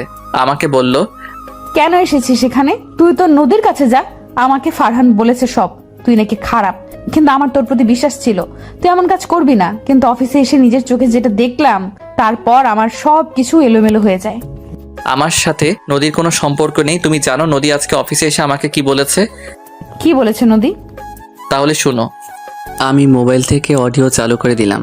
প্রেমা অডিওটা শুনে এমন কিছু করবে আমি তো পুরো অবাক হয়ে গেলাম। প্রেমা আমার পা ধরে বলতে লাগলো, রাসেল, আমার ভুল হয়ে গেছে, তুমি আমাকে ক্ষমা করে দাও। আমি বুঝতে পারি নাই নদী যে তোমাকে এমন কিছু বলবে। তুমি যদি একটাবার আমার কথাগুলো শুনতে তাহলে এমন কিছু হতো না। আমি বুঝতে পারি নাই তুমি যখন নদীকে জড়িয়ে ধরেছো তখন এটা দেখে আমার পুরো দুনিয়া অন্ধকার হয়ে গেছে। আমি মনে করছি তুমি আমাকে ধোকা দিয়েছো। আচ্ছা, এসব কথা বাদ দাও। তোমার সাথে ফারহান অফিসে আসলো কেন? আজকে ফারহান আমাকে অফিসের কাজের জন্য ডাকে নাই। ফারহান আমাকে প্রপোজ করেছে, সে নাকি আমাকে ভালোবাসে। আমি প্রেমার কথা শুনে মাথা পুরো গরম হয়ে গেল। ফারহানকে অনেক ভালো মনে করেছি, আর সে আমার স্ত্রীকে ভালোবাসার কথা বলে। তখন আমি বললাম, তখন তুমি ওকে কি বলেছো? আমি তাকে মানা করছি আর বলেছি আমার সামনে আর কখনো না আসতে। ও বলেছে তোমাকে ডিভোর্স দিয়ে দিতে, আমার পেটের সন্তান সে লালন পালন করবে। আমি ভাবতে পারিনি ফারহান তোমাকে এ কথা বলবে। আর ফারহান সহ অফিসে আসলে কেন? আমি ফারহানকে না করে দেওয়ার পর সে বলে তুমি নাকি নদীকে ভালোবাসো। আমি অফিসে না থাকলে নদীকে অফিসে ডেকে তুমি তার সাথে রোম্যান্স করো। তখন তুমি তার কথা বিশ্বাস করলে? আমি ওকে বলেছি তুমি এমন কাজ কখনো করতে পারো না। তখন সে আমাকে বলল তার সাথে নাকি অফিসে আসতে। আর তখন অফিসে আসার পর কি হলো তুমি তো সব জানো। আমার একটা জিনিস মাথায় আসছে না, যখন তুমি আমাকে ভুল বুঝে নানান কথা বলছো, তখন নদী আর ফারহান কোনো কথা না বলে অফিস থেকে বেরিয়ে গেল কেন? তারা ওই সময় কিছু বলে নাই কেন? আমার মনে হয় নদী আর ফারহানের মধ্যে কিছু একটা আছে। তা না হলে ওরা কিছু না বলে চলে গেল কেন? নদী আর ফারহান আমাদের সংসার ভাঙার জন্য মনে হয় এমন করছে। নদী মনে হয় আমাদের উপর প্রতিশোধ নিতে ফারহানের সাথে হাত মিলিয়েছে। আমারও তাই মনে হয়। এখন কি করে ওদের ধরা যায়? আমি আর তুমি যে মিলে গেছি এটা ওদের বুঝতে দেওয়া যাবে না। তুমি ফারহান আর নদীর সাথে আগের মতো কথা বলবে, তাদের কাছ থেকে সত্যি কথা বের করতে হবে। ঠিক আছে, তুমি যেভাবে বলবে আমি সেভাবেই কাজ করব। ওকে, এখন বাসায় চলো। আব্বু আম্মু আমাদের জন্য চিন্তা করবে। হঠাৎ শাশুড়ি আম্মা রুমে এসে বলল, আজকে আর বাসায় যাওয়া হচ্ছে না, কালকে যাবে। আজকে এখানে থেকে যাও। না আম্মু, শ্বশুর শাশুড়ি বাসায় একা, আমি থাকতে পারবো না। একদিনের জন্য কিছু হবে না, তাদের ফোন করে বলে দাও। ঠিক আছে আম্মু। ওনাদের সাথে কথা বলে দুজন ফ্রেশ হয়ে আসো, আমি টেবিলে খাবার দিচ্ছি। বলে শাশুড়ি আম্মা রুম থেকে বেরিয়ে গেল। আমি আর প্রেমা ফ্রেশ হয়ে সবার সাথে খাবার খেয়ে রুমে চলে আসলাম। প্রেমা বাসায় আব্বু আম্মুকে ফোন দিয়ে বলে দিছে আজকে আমরা আসবো না। রাতে প্রেমা আমাকে জড়িয়ে ধরে শুয়ে পড়ল। আপনারা কি ভাবছেন আমি এত সহজে প্রেমাকে ক্ষমা করে দিব? ভুল ভাবছেন। আমি তাকে কিছুদিন কষ্ট দিব। আমার কথা বিশ্বাস না করে আমাকে ধোঁকাবাজ বলেছে। আমি নাকি তার বিশ্বাস রাখতে পারি নাই, আমি একটা বেঈমান। তাকে বুঝিয়ে দিব নিজের আপন মানুষটি এমন কথা বললে কেমন লাগে। আমার কথা পর্যন্ত শুনে নাই, না শুনে আমাকে নানান কথা বলল। পরের দিন সকালে সবার সাথে নাস্তা করে আমি গাড়ি নিয়ে অফিসে চলে আসলাম। প্রেমা পরে আসবে। সবাই আমাকে দেখে অবাক, তারা হয়তো মনে করছে আমাকে অফিস থেকে বের করে দিবে। আসলে গতকাল প্রেমার কথা শুনে অফিসের সবাই দরজার সামনে দাঁড়িয়ে সবকিছু শুনছে। আমি নিজের কেবিনে বসে নদীকে ফোন দিলাম। কি ব্যাপার, তুমি আমাকে ফোন দিলে যে? আমাকে আর তোমাকে তো গতকাল প্রেমা ভুল বুঝছে। সে বলেছে আমাকে ডিভোর্স দিয়ে দিবে। এখন আমি কি করব বলো? তাহলে তুমি আমাকে বিয়ে করে নাও, আমি প্রেমার থেকে তোমাকে অনেক বেশি ভালোবাসা দিব। কিন্তু তোমার আব্বু আম্মু কি আমাকে মেনে নিবে? আমার যদি আগে একটা বিয়ের কথা শুনে? সেটা নিয়ে তোমাকে চিন্তা করতে হবে না, আমি সব কিছু মানিয়ে নিব। ঠিক আছে, তুমি সন্ধ্যায় আমার সাথে একটু কফি শপে দেখা করতে পারবে? ওকে, পারবো। তুমি অফিস থেকে বেরিয়ে এসে আমাকে ফোন দিও। ঠিক আছে, বাই। এই বলে ফোন কেটে দিলাম। তারপর নিজের কাজগুলো করতে লাগলাম। আর ওদিকে প্রেমা বাসা থেকে ফারহানকে কল দিল। তখন ফারহান ফোন রিসিভ করে বলল, আমি জানতাম তুমি আমাকে ফোন দিবে, তা বলো কেন ফোন দিয়েছো? তুমি কি সত্যি আমাকে বিয়ে করবে নাকি রাসেলের মতো আমাকে ধোকা দিবে? তুমি আমার উপর বিশ্বাস রাখতে পারো, আমি কখনো তোমাকে ধোকা দিব না। ঠিক আছে, আমি রাসেলকে ডিভোর্স দিয়ে তোমাকে বিয়ে করব, তবে এখন নয়, আমার সন্তান হওয়ার পর। ফারহান মনে মনে বলতে লাগলো, আমি তোকে কিছুদিন ভোগ করব, তারপর এমনি তোকে ছেড়ে দিব। আমি তো নদীকে ভালোবাসি, তোদের সংসার ভাঙার জন্য এত কিছু করেছি, তো সাহস কী করে হলো আমার ভালোবাসা নদীর গায়ে হাত তোলার? তখন ফারহান বলল, ঠিক আছে, তুমি যা বলবে তাই হবে। আর প্রেমা মনে মনে বলতে লাগলো, তুই ভাবলি কেমন করে আমি রাসেলকে ডিভোর্স দিব? তোর কাছ থেকে সব সত্যি বাহির করে ছাড়বো। ওকে, ঠিক আছে, এখন অফিসে গিয়ে ওই রাসেলকে অফিস থেকে বের করে দিব। আমি তো তোমাকে আগেই বলেছি রাসেল ছেলেটা ভালো না, তুমি আমার কথা বিশ্বাস করলে না। আজ ওকে সবার সামনে অপমান করে অফিস থেকে বের করে দিবে। ঠিক আছে, বাই। এই বলে প্রেমা ফোন কেটে দিল। মনে মনে বলল, কুত্তার বাচ্চা, তো সাহস কি করে হয় আমার স্বামীকে অপমান করে বের করে দিতে বললি? রাসেল আমার জান। এই সব কিছু ভাবতে ভাবতে গাড়ি নিয়ে অফিসে চলে আসলো। আর আমি অফিসের কাজ করতে লাগলাম। প্রেমা আমার কেবিনে সোজা আসলো, একটা চেয়ারে বসে বলল, আমি ফারহানের সাথে কথা বলেছি। তো কি কথা বলেছ? তারপর আমাকে সব খুলে বলল। ওকে, এখন অফিসের সবার সামনে দিয়ে আমাকে অফিস থেকে বের করে দাও। আমি কিছুদিন অন্য জায়গায় থাকবো। কিন্তু তোমাকে ছাড়া আমি থাকবো কেমন করে? আরে আমাদের তো ফোনে কথা হবে। আর এই ফারহান আর নদীকে উচিত শিক্ষা না দিলে আমার মন কখনো শান্ত হবে না। আমি ওদের তিলে তিলে কষ্ট দিব। আমাদের সুখী সংসার ভাঙতে আসে। ঠিক আছে, এখন তুমি তৈরি হয়ে নাও। আমি প্রেমার কথা মতো নিজেকে ঠিক করে নিলাম। তারপর প্রেমা আমাকে কেবিন থেকে বের করে সবার সামনে বলল, তোকে অফিসে আসতে কে বলেছে? তোর মতো ছেলেকে আমি বিয়ে করে অনেক বড় ভুল করেছি। তুই এখনই অফিস থেকে বেরিয়ে যা, আমি সময় মতো তোর ডিভোর্স পেপার পাঠিয়ে দেব। প্রেমা, আমার ভুল হয়ে গেছে, আমাকে তুমি মাফ করে দাও। আর জীবনে এমন কাজ কখনো করব না। আমাকে আর একটা বার সুযোগ দাও। তোর মতো ছেলেকে বিশ্বাস করে আমি জীবনের বড় ভুল করেছি। আমি তোকে আর বিশ্বাস করি না, তুই এখনই বের হয়ে যা অফিস থেকে। ঠিক আছে, আমি চলে যাচ্ছি। তুমি ভালো থেকো। আমার থেকে ভালো ছেলে পেলে বিয়ে করে নিও। এ কথা বলে আমি অফিস থেকে বেরিয়ে গেলাম। আপনাদের মাথায় এখন কিছুই ঢুকবে না, গল্পের সাথে থাকুন, সব দেখতে পাবেন আমাদের প্ল্যান কি করেছি। আমরা তাদের শাস্তি তো দিবই, আমরা আরও জিনিস তাদের সাথে করব। আমি অফিস থেকে বেরিয়ে একটা রিক্সা নিয়ে বাসায় চলে আসলাম। কলিং বেল চাপ দেওয়ার পর আম্মু এসে দরজা খুলে দিল। আমাকে দেখে বলল, কি রে রাসেল, তুই আজকে এত তাড়াতাড়ি অফিস থেকে চলে আসলি যে? প্রেমা কোথায়? আম্মু আমি তোমাকে পরে সব কিছু খুলে বলবো, আমি আগে একটু রুমে গিয়ে ফ্রেশ হয়ে নিই। ঠিক আছে, যা। আমি আর কোনো কথা না বলে রুমে এসে ফ্রেশ হয়ে বিছানায় শুয়ে মোবাইলটা হাতে নিয়ে প্রেমাকে ফোন দিলাম। বলো। অফিসের লোকজন কিছু বলেছে? বলেছে। তারা বলল তোমার মতো ছেলেকে অফিস থেকে বের করে দিয়ে অনেক ভালো কাজ করেছি, এদের মতো ছেলেকে পুলিশে দেওয়া উচিত। তখন তুমি কি বলেছো? আমি ওদের বলেছি যার যার জায়গায় গিয়ে কাজ করতে, আমারটা আমি দেখে নিব। তুমি জানো ওদের কথা শুনে আমার অনেক খারাপ লাগছে, আমি কেবিনে এসে কান্না করে দিলাম। আরে এত কান্না করো কেন? পরে সবাইকে বুঝিয়ে বললে ঠিক হয়ে যাবে। আমাদের যত তাড়াতাড়ি সম্ভব কাজটা শেষ করতে হবে। আর আমাদের সন্তান তোমার পেটে, 2-3 মাস পর থেকে তো আর তুমি অফিসে আসতে পারবে না। ঠিক বলেছো। আচ্ছা এখন রাখি, ফারহান কল দিচ্ছে। ওকে ঠিক আছে। আর আমি যেভাবে বলেছি সেভাবে কথা বলে যাবে। আমি সন্ধ্যায় নদীর সাথে দেখা করব। ওকে ঠিক আছে, আল্লাহ হাফেজ। আল্লাহ হাফেজ বলে ফোনটা কেটে দিলাম। দুপুরে আব্বু আম্মুর সাথে বসে খাবার খেতে লাগলাম। তখন আব্বু বলল, কিরে তুই বাসায়, প্রেমা কোথায়? আসলে আব্বু প্রেমা 1 মাসের মতো বাসায় আসবে না। কেন, কি হয়েছে ওর? তারপর আব্বু আম্মুকে সবকিছু খুলে বললাম। তবে তুই সবসময় প্রেমাকে চোখে চোখে রাখবি, ওই ছেলে যেন প্রেমার কিছু করতে না পারে। সেটা নিয়ে তোমাদের চিন্তা করতে হবে না, আমি প্রেমার পিছনে সবসময় লোক লাগিয়ে রাখবো। ঠিক আছে, এখন খাবার খেয়ে নে। আমি খাবার খেয়ে রুমে চলে আসলাম। সন্ধ্যায় আব্বু আম্মুকে বলে বাসা থেকে বেরিয়ে একটা রিক্সা নিয়ে রেস্টুরেন্টের সামনে চলে আসলাম। এবার আপনাদের একটা কথা বলি, নদীর সাথে বন্ধুত্ব করার পরে নদী আমাকে ভালোবেসে ফেলে। আপনারা হয়তো বলবেন আমি জানতাম কেমন করে। আসলে নদী রাইসার বিয়ের সময় একটা মেয়ের সাথে কথা বলতে শুনেছি। আমি তখন এটা ওটা জায়গায় নিয়ে সাজাতে গেলে তাদের কথাগুলো শুনতে পাই। নদীর সাথে মেয়েটা নদীকে বলেছে, ওর তো বউ আছে, দেখে মনে হচ্ছে দুজন দুজনকে পাগলের মতো ভালোবাসে। তুই তাকে কিভাবে মনের কথা বলবি? তখন নদী বলল, আমি আগে প্রেমার চোখে রাসেলকে খারাপ বানাবো, তারপর রাসেলকে আপন করে নিব। তখন ওই মেয়েটা বলল, তুই কিভাবে রাসেলকে প্রেমার চোখে খারাপ বানাবি? তখন নদী বলল, সেটা সময় হলেই জানতে পারবি। আরও অনেক কাহিনী আছে, সাথে থাকেন, দেখতে পাবেন। এখন আপনাদের মাথায় কিছুই ঢুকবে না। আমি রেস্টুরেন্টের ভিতরে ঢুকে একটা টেবিলের সামনে গিয়ে চেয়ার টেনে বসলাম। কিছুক্ষণ পর নদী আসলো, আমার সামনের চেয়ারে বসে বলল, বলো কেন ডেকেছ? তোমার জন্য তো প্রেমা আমাকে ভুল বুঝেছে, আমাকে আজকে অফিস থেকে বের করে দিয়েছে। এখন আমি কি করব? সমস্যা নেই, তুমি আমাদের অফিসে কাজ করো, দুজনে মিলে অফিসটা চালাবো। তোমার আব্বু কিছু বলবে না?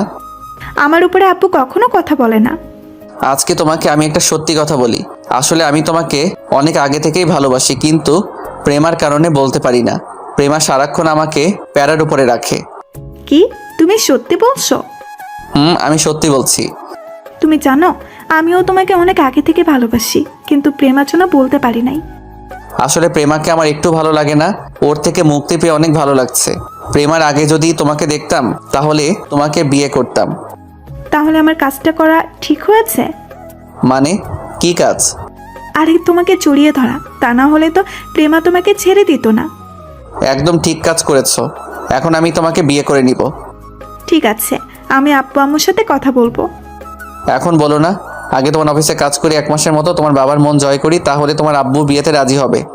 ঠিক বলছো, তুমি কালকে আমাদের অফিসে চলে এসো। আচ্ছা ঠিক আছে। তারপর আরও কিছুক্ষণ কথা বলে রেস্টুরেন্ট থেকে বেরিয়ে নদীকে বিদায় দিয়ে আমার এক বড় ভাইয়ের কাছে গেলাম। তিনি সবসময় ভালো কাজ করে। আরে রাসেল, তুমি হঠাৎ আমার এখানে? ভাইয়া আমার কয়েকজন লোক লাগবে আমার স্ত্রীকে চোখে চোখে রাখার জন্য। কেন, তোমার পেছনে কেউ লাগছে? আমাকে শুধু একবার বলো, একবারে উচিত শিক্ষা দিয়ে দেবো। আসলে ভাইয়া তেমন কিছু না। তারপর ভাইয়াকে সবকিছু খুলে বললাম। সমস্যা নেই, আমার লোক সবসময় তোমার বউয়ের পিছনে পিছনে থাকবে। ভাইয়া তোমাকে কত দিতে হবে? একটা থাপ্পড় দেবো। তুই ভাবলি কি করে আমি তোর কাছে টাকা নিব? তুই না থাকলে আমি এতক্ষণ ওপরে থাকতাম। ঠিক আছে ভাইয়া, আমি ঠিকানা দিয়ে যাচ্ছি, সকালে বলবেন এই বাসার সামনে চলে যেতে। আমার বউ লোক দেখে চিনে ফেলবে, কিন্তু ফারহান যেন বুঝতে না পারে। সমস্যা নেই, তুই এখন বাসায় চলে যা, সকালে আমার লোক তোর বউয়ের বাসার সামনে চলে যাবে। ধন্যবাদ ভাইয়া, আমি এখন আসি। এই বলে ভাইয়ার ওখান থেকে চলে আসলাম। আসলে আমি একদিন অফিস থেকে আসার সময় রাস্তায় দেখি ভাইয়াকে কিছু ছেলে মারতে আসছে, তখন আমি ওখানে ছুটে গেলাম। আমি ওদের সবাইকে মারতে লাগলাম। ছেলেগুলো মার খেয়ে দৌড় দিয়ে পালালো। সেই থেকে ভাইয়ার সাথে পরিচয়। রাতে সবার সাথে খাবার খেয়ে রুমে এসে বিছানায় শুয়ে মোবাইল হাতে নিয়ে দেখি প্রেমা অনেকগুলো ফোন দিচ্ছে, তাই ফোন ব্যাক করলাম। বলো, এত ফোন দিচ্ছ কেন? তুমি এতক্ষণ কোথায় ছিলে? আমি কতগুলো ফোন দিছি। আসলে আমি খাবার খাচ্ছিলাম, মোবাইল রুমে ছিল। ও, তা এখন কি করো? এই তো রুমে এসে বিছানায় শুয়ে তোমার সাথে কথা বলছি। তুমি কি করো? খাবার খেয়ে রুমে এসে তোমাকে ফোন দিচ্ছি, কিন্তু তুমি ফোন রিসিভ করো নাই। আমার একা একা ঘুমাতে ভালো লাগছে না, তুমি একটু আসবে? এখন তোমার বাসায় গেলে তোমার আব্বু আম্মু কি বলবে? আরে আব্বু আম্মু তো ঘুমিয়ে গেছে মনে হয়। তুমি প্লিজ আসো, তোমাকে ছাড়া আমার ঘুম আসছে না। ঠিক আছে, আসছি বলে ফোন কেটে দিলাম। আমি বিছানা থেকে নেমে একটা জামা গায়ে দিয়ে বাইকটা নিয়ে শ্বশুর বাড়িতে চলে আসলাম। দারোয়ান আমাকে দেখে বলল, আরে রাসেল বাবা, তুমি এত রাতে আসলে যে? আসলে চাচা, প্রেমার সাথে দেখা করতে এসেছি, ওকে না দেখে থাকতে পারি না। ঠিক আছে, যাও। তবে চাচা, শ্বশুর শাশুড়ি যেন এটা কখনো জানতে না পারে। সমস্যা নেই, কেউ জানবে না। ধন্যবাদ চাচা, আর এই 1000 টাকা রাখুন। লাগবে না বাবা, এমনি তুমি আমাকে অনেক টাকা দিয়েছো। আরে রাখুন চাচা, মনে করেন আপনার ছেলে দিয়েছে। চাচা টাকাটা রাখলো। তারপর আমি দরজার সামনে এসে প্রেমাকে ফোন দিয়ে বললাম দরজা খোলার জন্য। কিছুক্ষণ পর প্রেমা এসে দরজা খুলে দিল। আমার হাত ধরে ভিতরে ঢুকিয়ে দরজা লাগিয়ে রুমে নিয়ে আসলো। তারপর এমন কিছু করবে সেটা আমি কখনো ভাবিনি। প্রেমা আমাকে রুমে ঢুকিয়ে জড়িয়ে ধরে ঠোঁটের সাথে ঠোঁট লাগিয়ে দিল। দুজন দুজনকে জড়িয়ে ধরে কিস করতে লাগলাম। প্রায় 5 মিনিট পর ছেড়ে দিলাম। তোমাকে ছাড়া ঘুম আসছে না, এখন আমাকে জড়িয়ে ধরে শুয়ে পড়ো। আরে তোমার আব্বু আম্মু আমাকে দেখলে কি বলবে? সমস্যা নেই, আমি তোমাকে সকাল ভোরে ঘুম থেকে জাগিয়ে দেব। ঠিক আছে, এখন বলো, ফারহানের সাথে আর কথা হয়েছে? হয়েছে। আমি অফিস থেকে ওকে ফোন দিয়ে বলেছি তোমাকে অফিস থেকে বের করে দিচ্ছি, কয়েকদিন পর ডিভোর্স পেপার পাঠিয়ে দিব। তখন ফারহান কি বলল?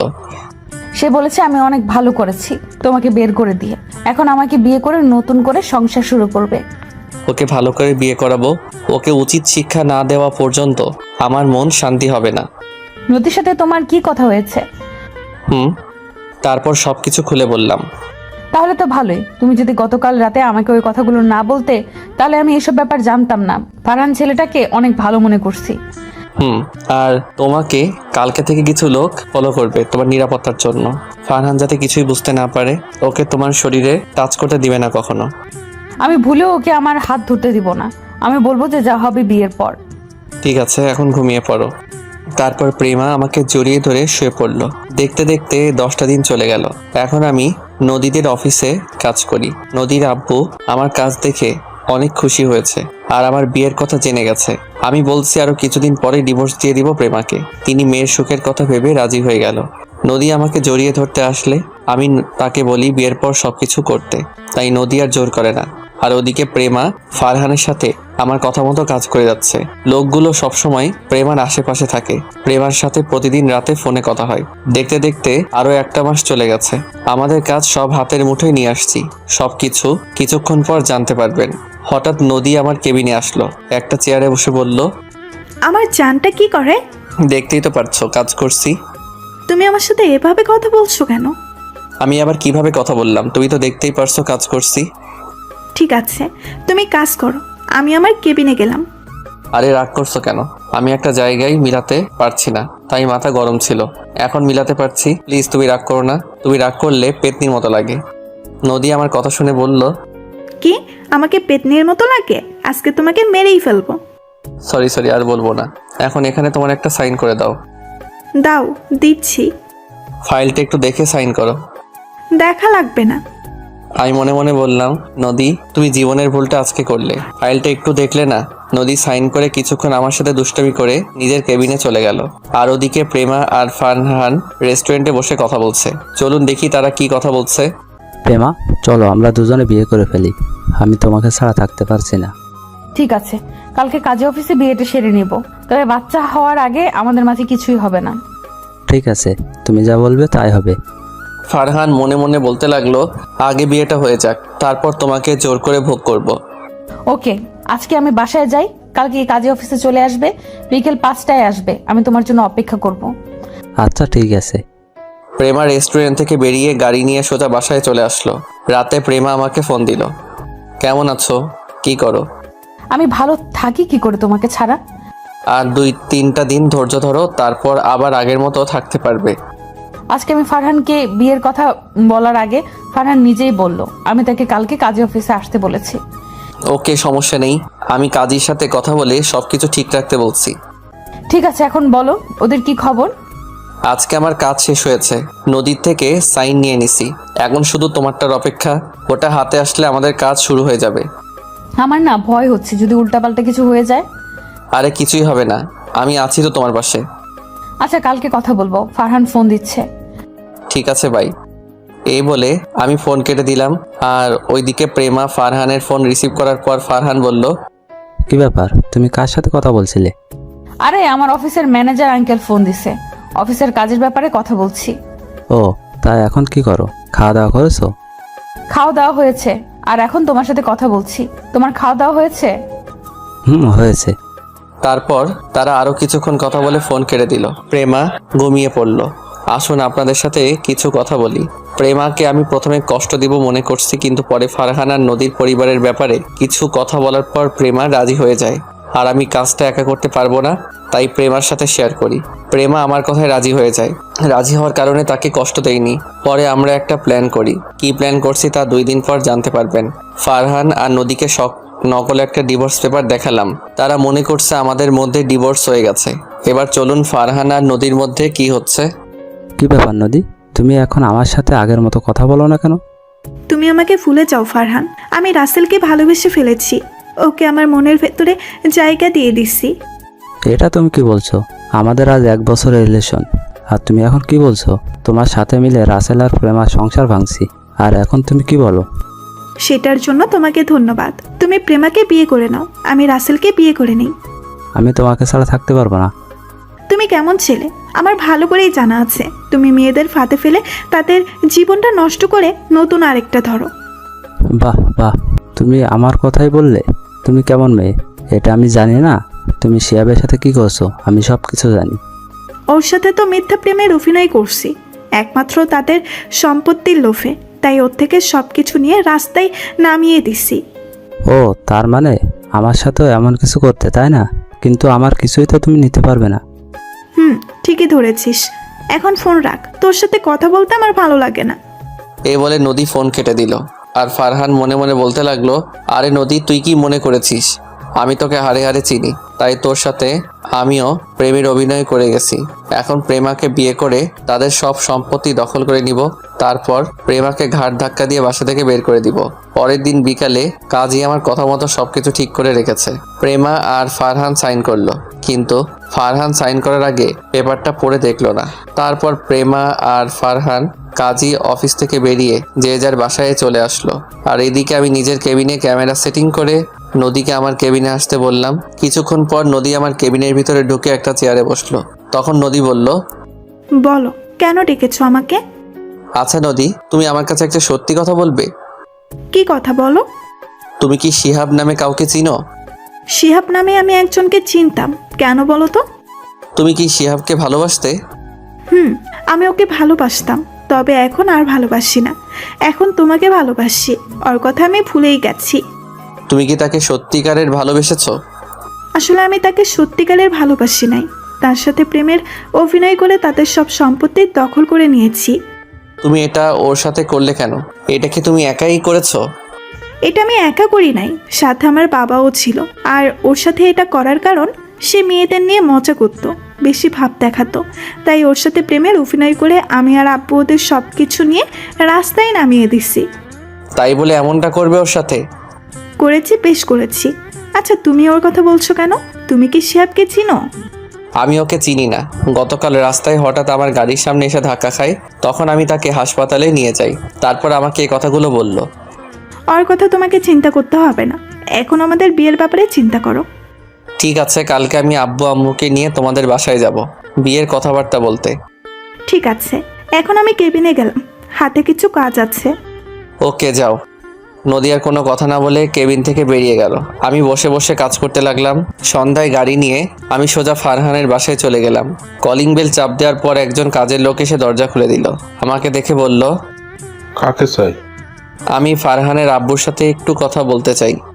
ঠিক আছে, আপনি ভিতরে সোফায় বসুন, আমি সাহেবকে ডেকে দিচ্ছি। এই বলে কাজের লোক ভিতরে চলে গেল। আমি ভিতরে ঢুকে সোফায় বসলাম। কিছুক্ষণ পর ফারহানের আব্বু আসলো। আমাকে দেখে বলল, তুমি কে? তোমাকে তো চিনতে পারলাম না। আমাকে আপনি চিনবেন না, শুধু আপনাকে কিছু কথা জিজ্ঞেস করতে আসলাম। কি কথা বলো? শিল্পপতি নাজমুল হাসানকে চিনেন আপনি? চিনি, ও আমার বন্ধু ছিল, সে তো এখন বেঁচে নেই। ওনাকে তো আপনি মেরেছেন, আপনার কারণে উনি মরতে বাধ্য হলো। কেন করেছেন ওনার সাথে এমন কিছু? আপনি ওনার বন্ধু ছিলেন, বন্ধু হয়ে বন্ধুর ক্ষতি করতে আপনার একটু কষ্ট হয়নি? করেছি, বেশ করেছি। সে আমার থেকে উপরে উঠতে চাইছে, তাই ওকে রাস্তায় বসিয়ে দিলাম। এখন যদি আপনার নামে আমি থানায় মামলা করি তখন আপনার কি হবে? প্রমাণ সাক্ষী ছাড়া পুলিশ আমার কিচ্ছু করতে পারবে না, আর আমার হাত মন্ত্রী পর্যন্ত আছে। তুমি আমার কিছু করতে পারবে না। আমি আপনাকেও দেখে ছাড়বো। তোর সাহস তো কম না, তুই আমার বাড়িতে এসে আমাকে হুমকি দিচ্ছিস। আমি চাইলে এখনই তোকে থানায় ভরিয়ে দিতে পারি, কিন্তু আমি তা করব না। তুই এখনই আমার বাসা থেকে বেরিয়ে যা। ঠিক আছে, আমি চলে যাচ্ছি, তবে আমি আবার আসবো। এই বলে আমি বাসায় চলে আসলাম। রাতে আব্বু আম্মুর সাথে খাবার খাওয়ার সময় আব্বু বলল, কি রে, তোর কাজ কতটুকু আগালো? আব্বু কালকে সব শেষ হয়ে যাবে, আমাদের কাছে সব প্রমাণ চলে এসেছে।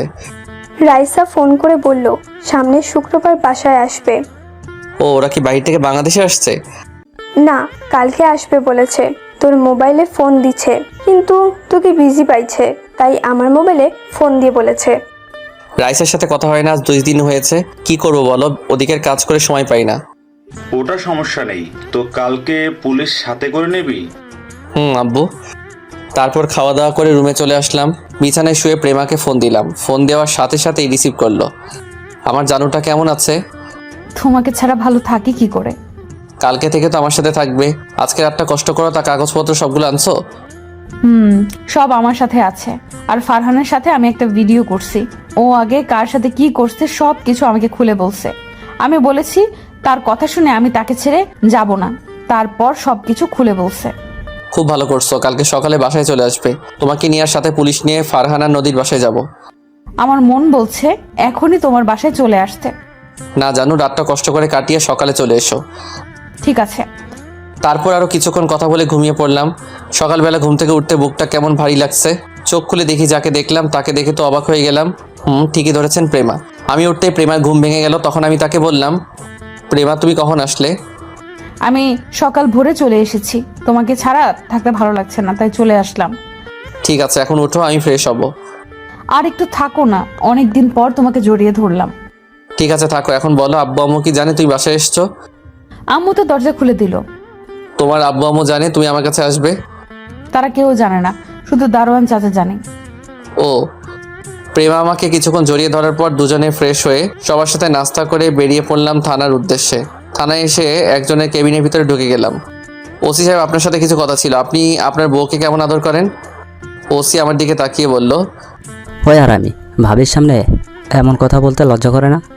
তুই তো জানিস আমার লজ্জা নেই। চুপ হারামি। ভাবি কেমন আছেন? আমি ভালো আছি, তুমি কেমন আছো?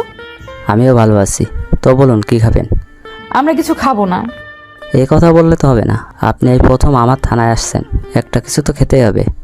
শুধু কফি হলেই চলবে। তারপর রকি একজন কনস্টেবলকে বলল 3টা কফি নিয়ে আসতে। কিছুক্ষণ পর কনস্টেবল কফি নিয়ে আসলো। 3জনে কফিকে বেরিয়ে পড়লাম। সাথে আরো কিছু পুলিশ নিয়ে বের হলাম। রকি হচ্ছে আমার কলেজ ফ্রেন্ড। কিছুদিন আগে সে ওসির পদ পেয়েছে। তার সাথে মাঝে মাঝে যোগাযোগ হতো। এবার যেতে যেতে আসল ঘটনা আপনাদেরকে খুলে বলি। একদিন আমি অফিস থেকে বেরিয়ে এসে বাসায় যাওয়ার সময় রাস্তার পাশে একটা ছেলেকে দেখে গাড়ি দাঁড় করাই। আমি ছেলেটাকে দেখি মাথা নিচু করে বসে আছে। তখন আমি তাকে বললাম, কি হয়েছে তোমার, তুমি এইভাবে মাথা নিচু করে বসে আছো কেন? ছেলেটা মাথা ওঠার সাথে সাথে আমাকে দেখে বলল, আরে রাসেল, তুই? তোর সাথে অনেকদিন পর দেখা। আমার কথা বাদ দেই, কিন্তু তুই এখানে এইভাবে বসে আছিস কেন? এটা আমার কপালে লেখা ছিল। কি হয়েছে আমাকে খুলে বল। তোর জামা কাপড়ের এই অবস্থা কেন? তাহলে শোন, আমি নদী নামে একটা মেয়েকে ভালোবাসতাম। মেয়েটা আমার সাথে প্রেমের অভিনয় করে, আমাদের সব সম্পত্তি দখল করে নেয়। আমি তাকে অনেক বিশ্বাস করেছিলাম, কিন্তু সে আমার সাথে এমন কিছু করবে আমি কখনোই ভাবিনি। এটা তোর পাপের ফল। তোর যে সময় সব কিছু ছিল তখন তুই মানুষের সাথে কেমন আচরণ করতি, সেজন্য আল্লাহ তোর সাথে এমন করেছে। এখন বল, তোর আব্বু আম্মু কোথায়? আমার বাবার বন্ধু জাহিদ খান। আব্বুর অফিস নিজের নামে করে নেওয়ার পর আব্বু হার্ট অ্যাটাক করে মারা যায়। এরপর শেষ সম্বল ছিল আমাদের বাড়িটা। এটা নদী এবং তার বাবা মিলে আমার থেকে দখল করে নেয়, কারণ বাড়িটা আমার নামে ছিল। কিছুদিন পর আব্বুর অফিসটা আমার নামে করে দিলেও কিন্তু তার আগে জাহিদ হাসান আমার আব্বুর থেকে নিয়ে যায়। সব কিছু হারিয়ে এখন কি করছিস? একটা ছোট বাসা ভাড়া নিয়ে আম্মু আর আমি থাকতাম। তারপর একটা অফিসে চাকরি নিই, কিন্তু সেই জায়গায় নদী আমার নামে নানান কথা বলে বসের কাছে। তারপর আমাকে অফিস থেকে বের করে দেয়। চাকরির জন্য অনেক জায়গায় ঘুরছি, কিন্তু কোথাও চাকরি পাইনি। নিজেকে শেষ করে দিতে চেয়েছি, কিন্তু আম্মুর কথা চিন্তা করে পারলাম না। পরে এই রাস্তায় কাগজ বোতল এগুলো টোকায় বিক্রি করে কোনো রকম চলি। এখন আম্মু অনেক অসুস্থ। ডাক্তার বলেছে আম্মু চিকিৎসা করাতে অনেক টাকার প্রয়োজন, কিন্তু আমি টাকা কোথা থেকে ব্যবস্থা করব। তাই এখানে বসে চিন্তা করতে লাগলাম। এখন দেখছিস, যে সময় তোর সব কিছু ছিল তখন গরিবদের মানুষ মনে করতি না, আর এখন সব কিছু হারিয়ে রাস্তায় বোতল কাগজ কুড়িয়ে চলতে হয়। ঠিকই বলেছিস। তোকে দেখে মনে হচ্ছে অনেক টাকা পয়সার মালিক হয়ে গেছিস। আমাকে কিছু টাকা দিবি আর একটা চাকরির ব্যবস্থা করে দিবি। আমি চাকরি করে তোর সব টাকা দিয়ে দিব। ঠিক আছে, তুই আমার গাড়িতে ওঠ। আগে তোর আম্মুকে হাসপাতালে নিয়ে যাই, তারপর তোর ব্যবস্থা করব। তারপর শিহাবকে গাড়িতে উঠিয়ে তার ভাড়া বাসায় চলে গেলাম। বাসায় এসে দেখি শিহাবের আম্মু কেমন করে শুয়ে আছে। আমার দেখে অনেক মায়া লাগলো। তারপর আমি আর শিহাব ওর আম্মুকে গাড়িতে উঠিয়ে হাসপাতালে ভর্তি করিয়ে দিলাম। ডাক্তারকে বলেছি ওনার চিকিৎসা করাতে যত টাকা লাগে আমি দিব। তারপর ডাক্তার শিহাবের আম্মুর চিকিৎসা শুরু করলো। শিহাব তার আম্মুর সাথে আছে। এখন তার আম্মু কিছুটা সুস্থ আছে। এই ছিল আসল ঘটনা। এবার বাস্তবে ফিরে আসি। আমি, প্রেমা আর রকি নদীদের বাসায় চলে আসলাম। নদী জানে আজকে তাকে দেখার জন্য আমার আব্বু আম্মু আসবে, কিন্তু সে তো জানে না আজকে ওকে আর ওর বাবাকে পুলিশের কাছে ধরিয়ে দিব। আমরা নদীদের বাসায় চলে আসলাম। কলিং বেল চাপ দেওয়ার পর কাজের বুয়া দরজা খুলে দিল।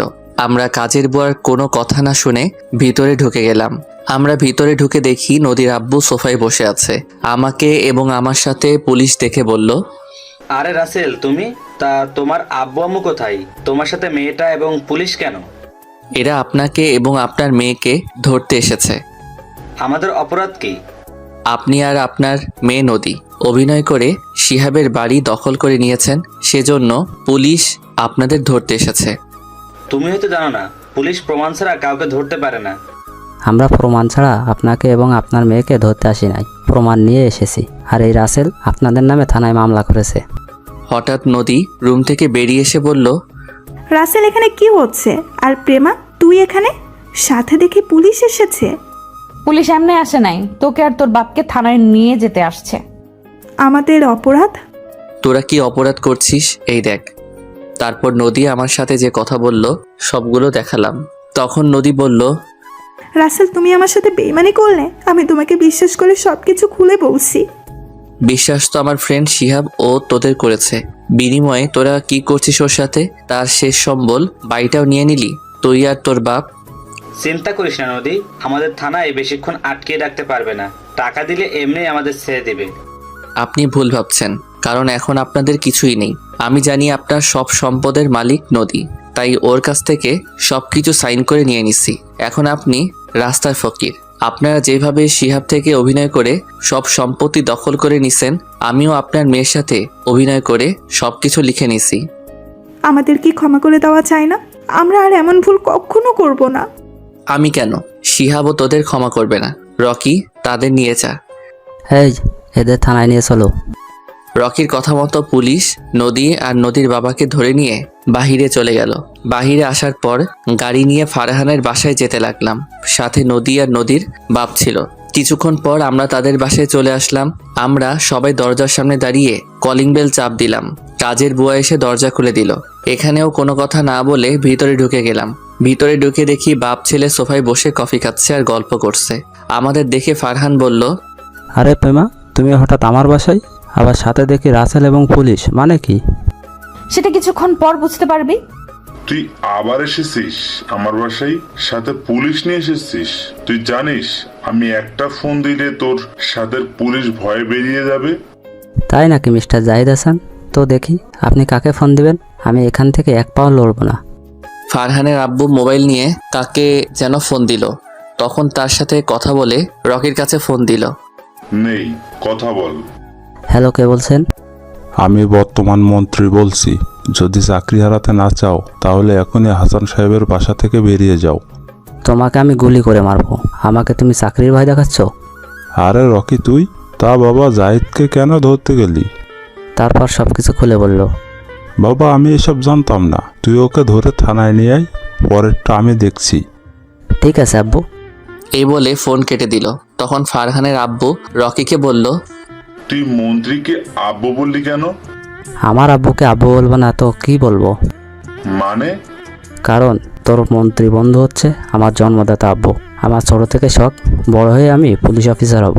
আব্বু চাইলে আমাকে অফিসার বানিয়ে দিতে পারতো তার ক্ষমতা দিয়ে, কিন্তু আমি ক্ষমতা দিয়ে অফিসার হতে চাই না, নিজের যোগ্যতা অর্জন করে হব। এখন বর্তমানে ওসি হয়েছি। আমি তো কিছুই বুঝতে পারছি না, আমাদের কেন ধরতে আসলো? তুই মেয়েদের সাথে প্রেমের অভিনয় করে তাদের দেহ ভোগ করে ছেড়ে দিস, এটা হয়েছে তোর অপরাধ। আর তোর বাবার অপরাধ বন্ধুর সাথে বেইমানি করে তার কোম্পানি নিজের করে নেয়া, তাই তোদের পুলিশ ধরে নিয়ে যেতে এসেছে। এখন হয়তো টাকার বড়াই দেখাবি, কিন্তু সেটাও এখন তোদের নেই, কারণ তোদের এখন সবকিছু আমাদের হাতে। আমি বলছি যখন তোকে কাজে সাইন করতে বলছে তখন তোদের সব সম্পত্তির দলিল ছিল ওটা, আর তুই না বুঝে সাইন করে দিছিস। আর আমার আর রাসেলের ডিভোর্স হয়নি, তোকে নকল পেপার দিয়েছি। এখন তোরা রাস্তার ফকির। তা জাহিদ হাসান, এখন আপনার টাকা ক্ষমতা গেল কোথায়? আপনি যে রকম বন্ধুর সাথে বেইমানি করছেন, তেমন আমার স্ত্রী আপনার ছেলের সাথে প্রেম এবং বিয়ের অভিনয় করে সবকিছু নিয়ে নিচ্ছে। আমরা জানি আপনার সয় সম্পদ আপনার ছেলের নামে। আচ্ছা, তুই যে আমাদের নামে এত কিছু বলছিস, তোর কাছে কি প্রমাণ আছে? তারপর ফারহানের আব্বুর ভিডিও এবং ফারহানের সাথে প্রেমার কথা বলার ভিডিও দেখালাম। রকি সবাইকে থানায় নিয়ে গেল। আমি আর প্রেমা বাসায় চলে আসলাম। আজ 5 দিন পর ফারহানকে 10 বছরের কারাদণ্ড দেওয়া হয়েছে। তার আব্বু আম্মুকে যাবজ্জীবন কারাদণ্ড দেওয়া হয়েছে। আর নদী এবং তার আব্বু আম্মুকে 20 বছরের কারাদণ্ড দেওয়া হয়েছে। এখন আমি আর প্রেমা হাসপাতালে যাচ্ছি। শিহাবের আম্মু এখন পুরোপুরি সুস্থ আছে। আজকে তাদের রিলিজ দিবে। হাসপাতালে গিয়ে শিহাব আর ওর আম্মুকে বাহিরে এনে গাড়িতে করে তাদের বাসার সামনে চলে আসলাম। সবাই গাড়ি থেকে নামার পর শিহাব বলল, রাসেল, তুই আমাদের এখানে এসেছিস কেন? এই বাসা তো নদী এবং তার আব্বু আমার থেকে নিয়ে গেছে। আগে তাদের ছিল, এখন তোদের হয়ে গেছে। মানে হলো, শিহাব কোনো কথা না বলে আমাকে জড়িয়ে ধরে কান্না করে দিল। তখন আমি বললাম, এই পাগল, কান্না করছিস কেন? তুই আমাদের জন্য এত কিছু করছিস, আমাদের বাড়ি ফিরিয়ে দিয়েছিস। শুধু বাড়ি না, তোদের কোম্পানিও আমি ফিরে এনেছি। এই হচ্ছে তোদের সম্পত্তির দলিল। বাবা, তুমি আমাদের জন্য যা করেছো, আমরা কখনো তোমার ঋণ শোধ করতে পারবো না। এখানে কিন্তু আমিও আছি। তুমি তো আমার কথা মতো সবকিছু করেছো। করেছি, তুমি তো করো নাই। ঠিক আছে, আমরা দুজনে করছি।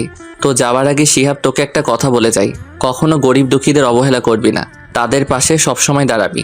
তুই তো দেখছিস গরিব হলে কেমন কষ্ট, তাই এগুলো মাথায় নিয়ে সামনে এগিয়ে যাবি। আমি তোর কথা অক্ষরে অক্ষরে পালন করব। তারপর শিহাব আর তার আম্মুকে ভিতরে নিয়ে গেলাম। পরের দিন অফিসের সবকিছু বুঝিয়ে দিলাম। দেখতে দেখতে সেই দিনটা চলে আসলো, মানে প্রেমাকে হাসপাতালে নিয়ে আসা হলো। আজকে সকালে হঠাৎ প্রেমার ব্যথা উঠে। তারপর প্রেমাকে হাসপাতালে নিয়ে আসি। ডাক্তার অপারেশন রুমে আছে। প্রায় 1 ঘন্টা পর ডাক্তার বেরিয়ে আসলো।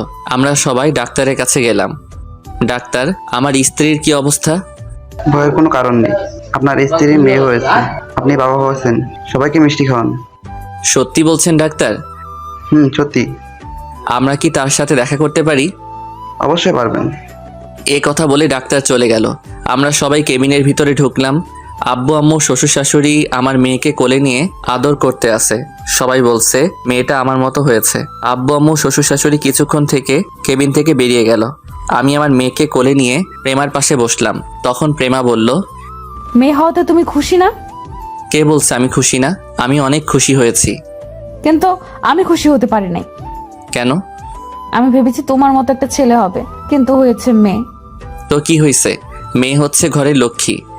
তা ঠিক আছে, কিন্তু এখন তো আমার আদর কমে যাবে। তুমি এখন তোমার মেয়েকে সব সময় আদর করবে। কে বলছে?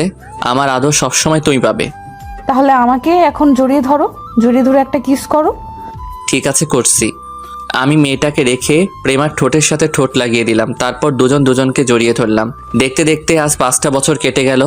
আমি এখন অফিস দেখাশোনা করি। প্রেমা বাসায় আব্বু আম্মু এবং আমার মেয়ে তিথির খেয়াল রাখে। সবাইকে নিয়ে অনেক সুখেই আছি। শিহাব এর ফাঁকে বিয়ে করছে, তার একটা ছেলে আছে। রিয়া আর রাফির বিয়ে হয়ে গেছে। রিয়ার যমজ 2টা মেয়ে হয়েছে, আর রাইসার একটা ছেলের সন্তান হয়েছে।